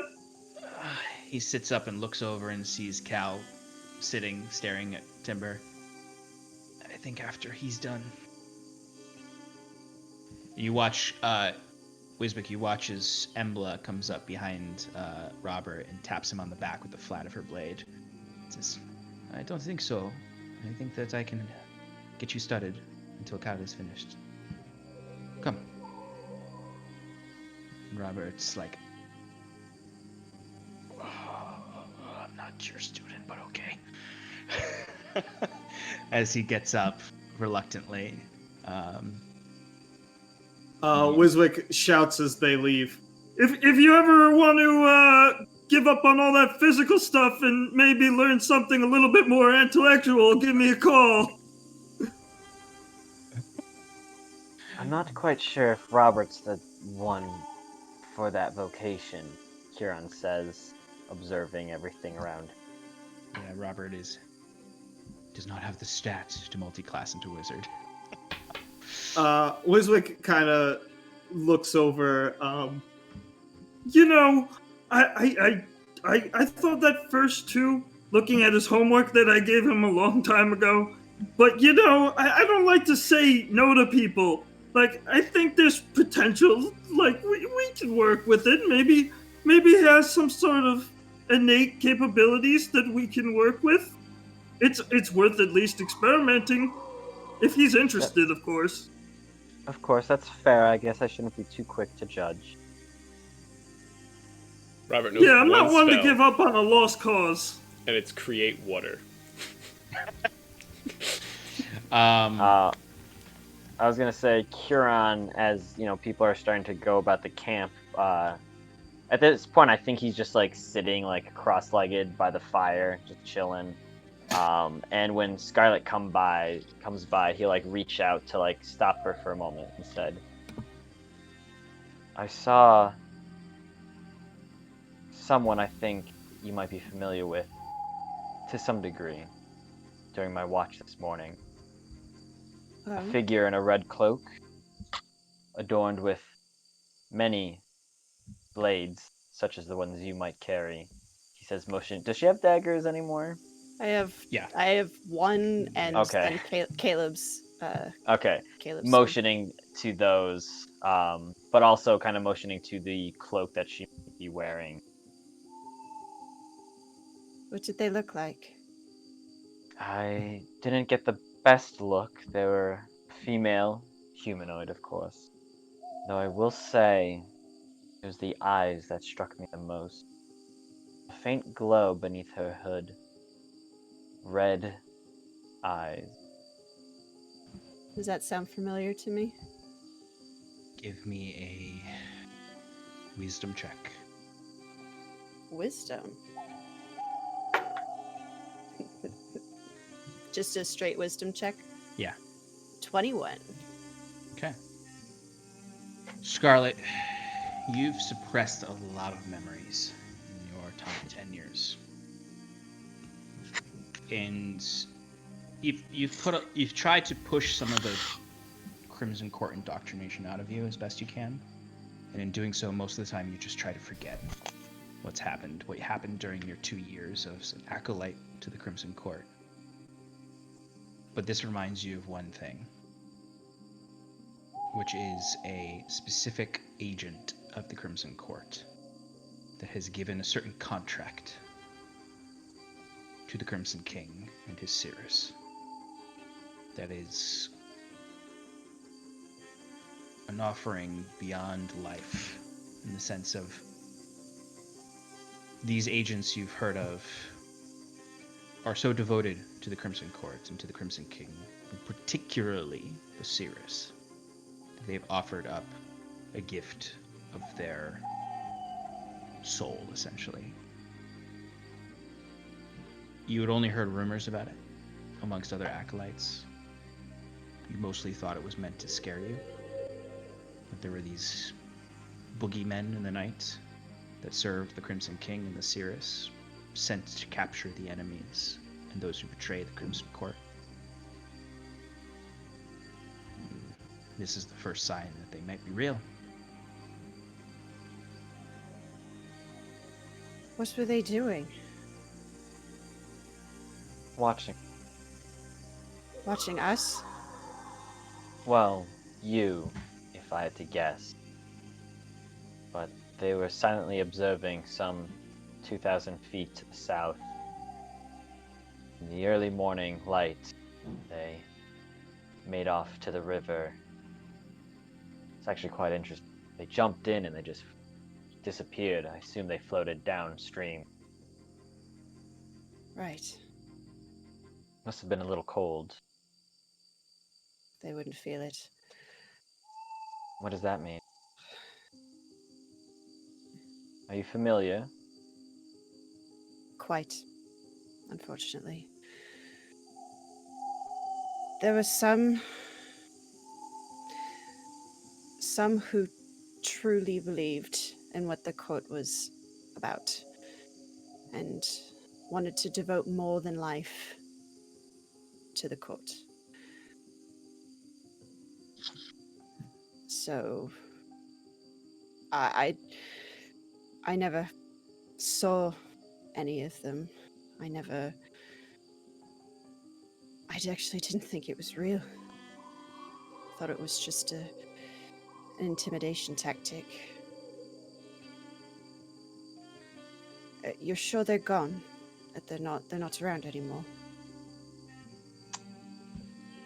As far as I could tell, they have left the vicinity. But I guess it could be possible for them to return. I'm not sure. When you say that they were devoted to the cause, was it, of the court? What exactly is that? Scarlet, you would know that these figures that were whispered about and told to you by trainers to scare you into not running away were always said to serve the Crimson King, but to take orders only from the Cirrus. Which was also meant to scare you, because she was always sort of meant to scare you. This figure that was mystical and beyond, and the source of all the mystery of the court, kept you locked into the indoctrination, the cult atmosphere, to the point where there's points when you probably forgot entirely about Reese for at least a couple days, maybe, where you're just, I need to do this, I need to prove myself, I am worthy of spending $10,000 for the next level of this cult. But it are the hallmark reinforcers of the closest circle in the Cirrus. It all leads back to the Cirrus. Did I ever tell you about the Cirrus, Kieran? I believe you may have mentioned once. I honestly don't remember. You mentioned you did I? mention the Cirrus to everyone once, and only once, and it was when you asked Wiswick to protect you potentially by concealing long the time ago. scrying that happens on your scarred finger. Right. So Back when we were heroes of a ruined town. yeah, before you were heroes of a ruined town, as you were staying Oh, in a true. ruined town. Right. But Kieran, you would remember. It would take you a second, but you would remember that she had mentioned the Cirrus before, and that she may have been the source of the divination upon the Right. scar on her finger. Right, yes, I recall you mentioning her conjunction with that scar and the scrying man. Yeah, well, she is incredibly powerful. And she has a hold on Caleb, but she has an even stronger hold on these. Did I say something wrong? No. I just wanted to remind Kieran that when you were interrogating Caleb at the end, when he was taken back over, you heard the voice of the Cirrus saying that you would never free his mind. Gotcha. And she has a stronger hold over these. I don't even know what to call them. They report directly to her. They serve the courts and the Crimson King, but they report directly to her. And only her. And remind me again, what is the Crimson Court trying to do? Shannon, give me another wisdom check.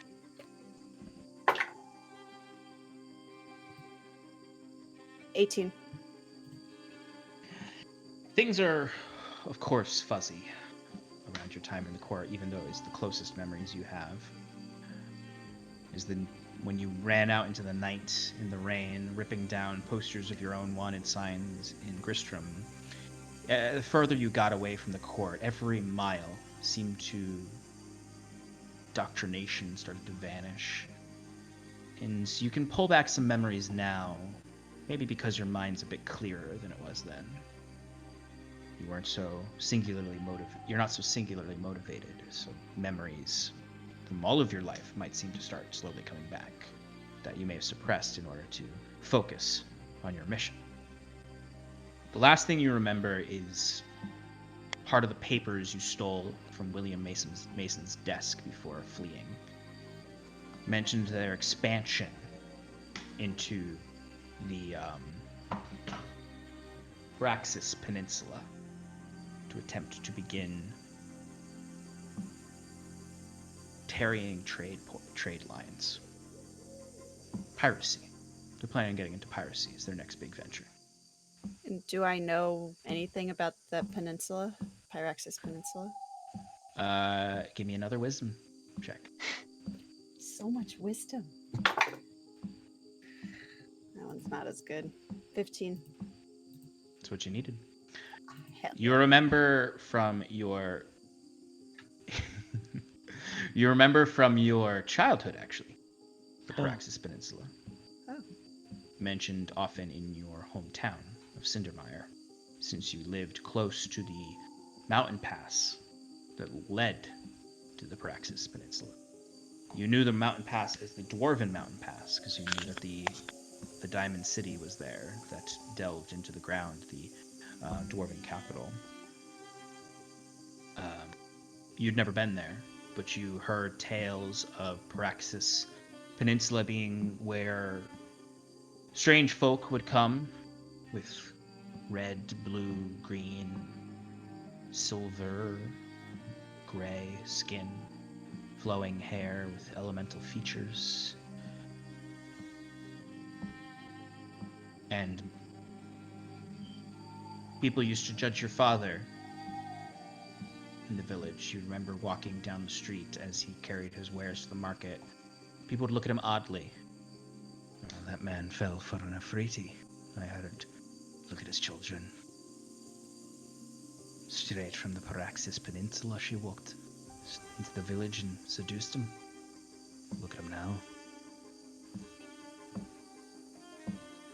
You know it's a place that no one goes, but people come from there. And that's all you know. So she's going to keep that part to herself for now. Well, the last I heard, Kieran, they were looking to expand their enterprise, as it were, into piracy. They're just awful. They do awful things, but they make you think that it's right.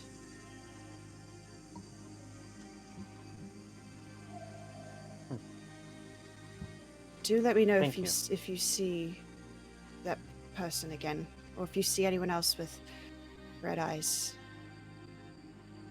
Don't worry. I will be ever vigilant, Kieran says, returning to gaze at the fire.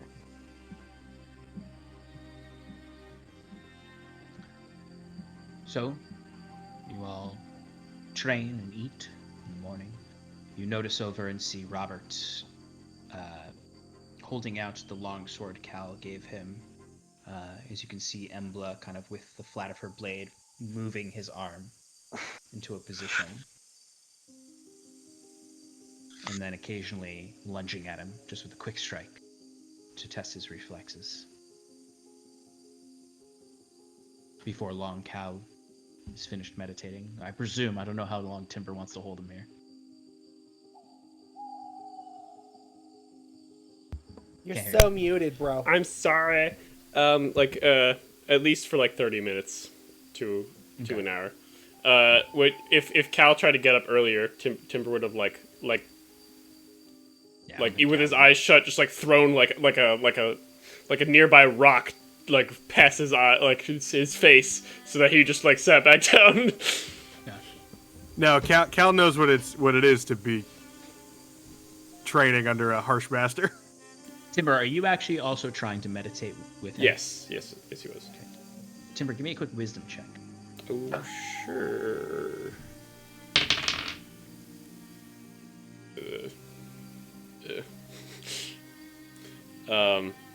Scarlet steal all the wisdom tonight?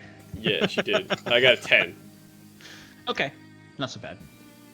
I'd say you're a little weaker than you have been of late, not only in wisdom but will. But and you notice in the start of this meditation, you're not going anywhere. Like your eyes are just closed. You're not reaching where you've reached before. And it's frustrating at first. You're still aware and you can still account for Cal, and you're impressed by just you figured Cal would be disciplined, but an hour or so of meditation, you weren't sure. As a young man, he is still. Mm-hmm. It's only towards the end that you get just sort of a peek into your bliss. And it's just a moment, a small trickle drops of that serenity you're used to reaching. And it's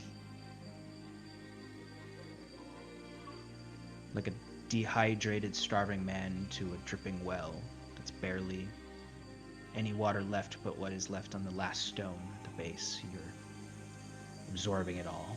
It's just for that last moment at the end of your meditation, those drips are enough. In that moment, when you open your eyes, there is a small moment of comfort. That order might still be there. It doesn't last long, but it is a moment of relief. As you dismiss Cal, and Cal, you look over and see Embla working with Robert.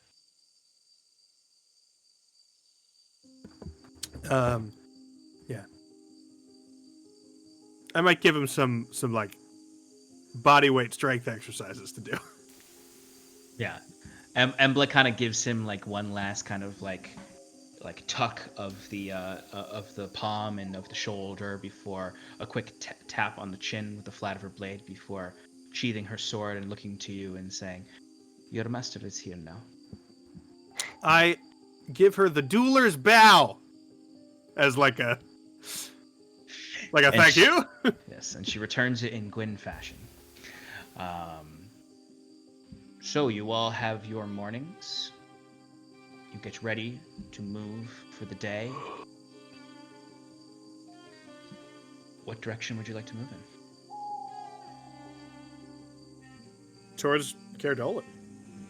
So I ask, do you want to maintain the countryside, or would you like to reach the road? How far out of our way will the road be? If So this from is a where- discussion between the people, Kieran would be saying, I think the road would be best in this situation. No, And I'm being- pro road as well, but if there's, I mean, it depends how far out of our way it takes us. It would probably add. I mean, if you did it properly, it would probably only maybe add half a day to Oh, your travel. yeah, fuck yeah, hell yeah, okay. Because if you curve it towards the road, if you go straight down to the road, it'll add 3 days. But if you curve it, it'll add a day. and a Yeah, half. Right. that's good. So, I'll say, since you woke up early, you spend much of your time traveling towards the road, heading at somewhat of an angle, and you reach a point where there's sort of not so much a road as much as a well-hewn path. You find what looks like the remnants of a very old settlement that's been abandoned. Quite literally smaller than a hamlet. There might be 3 collapsed hovels with remnants of very old farm work. Land likely purchased a long time ago by some forester. But there is a ruined old sign at the end of the road that points back towards what you presume is the main road, which is still probably mostly a day away, since you've only been traveling from the morning into the early afternoon. And you've mostly just been moving through these tall grass fields. Occasionally you find old rotting stumps of the old forest that was once here. You can see off to the west towards the river. It starts to get a bit more swampy and wetlands like, but you're maintaining solid ground and just plains here. So we're a day from the road? You're a day from the road at this point, but you've reached a small encampment, old fallen hovels, and there's an old sign that you can attempt to read if you'd like. Yeah, I'll attempt to read it. So it's a sign that mostly just points to the main road. Thanks. No, I mean it has names on it of towns. Oh, okay. It has it has a main a larger plaque that if you look at it, it's a little weathered, but it says Uthern's Crossway. The next one says Caerdolan. The next one says Core Creek. And then the last one says Sumerlinden. So there's 3, the Caerdolan obviously, and then 2 other towns that are on there. You presume it means that the main road leads to those towns, and that this just leads you back to that main road. What do you guys say we call it a little early today and just camp with these? How collapsed are these or these houses? Like totally, or like just shitty? I'd say it's the situation of there's 3 of them. 2 of that, one of them is just like straight up a heap of rubble. One's collapsed in the middle. The main support beam collapsed, so the hay and everything is all collapsed in. The third one is probably the one that's the most well structured still. It doesn't have, it has some openings in the walls, but you could find shelter in it, and looking in you could see like the central support beam is lasted. Yeah. So why don't we call it early here today and take shelter in there, keep the elements off for at least tonight? That is probably a good idea. Excellent. Anyone else? You'll hear no complaints from me. That's fine. Yeah, I guess so. I was kind of looking forward to getting on the road. Well, it's still about a day from here, if my memory serves, so I don't think we're making it today. Okay. I mean, if we leave And it's already now- late afternoon, I think. Yeah, it's around 2 I mean- o'clock. It's not late afternoon, but It's already the middle of the day. Because you guys woke up If early. we, if we walk for a few more hours, we might get in earlier tomorrow, and then we'd have more time in the city. I think that Cal is the difference between a safe harbor and the open road. If we stay here now. Correct. Well, we're not getting to the city until. I mean, that's still at least. Sean, how many days? City is at least 2 weeks away still. Yeah, no, Maybe more. it's gonna be a while. So More time in the town then, but I guess this is fine. okay. We will have the afternoon. Yes, Robert and I can work on things. Perhaps we can duel, Cal. I would like that, Emla. I say, like now, like actually dismounting and like starting Yeah. to get things set. And it's like it's strangely comforting because it feels almost like this is like it's not a large town. It's not a makeshift town. It's not a crime-filled town. It's just a single hovel that's large enough for all of you to sleep in comfortably, with kind of like the safety of like the collapsed perimeter of this little hamlet.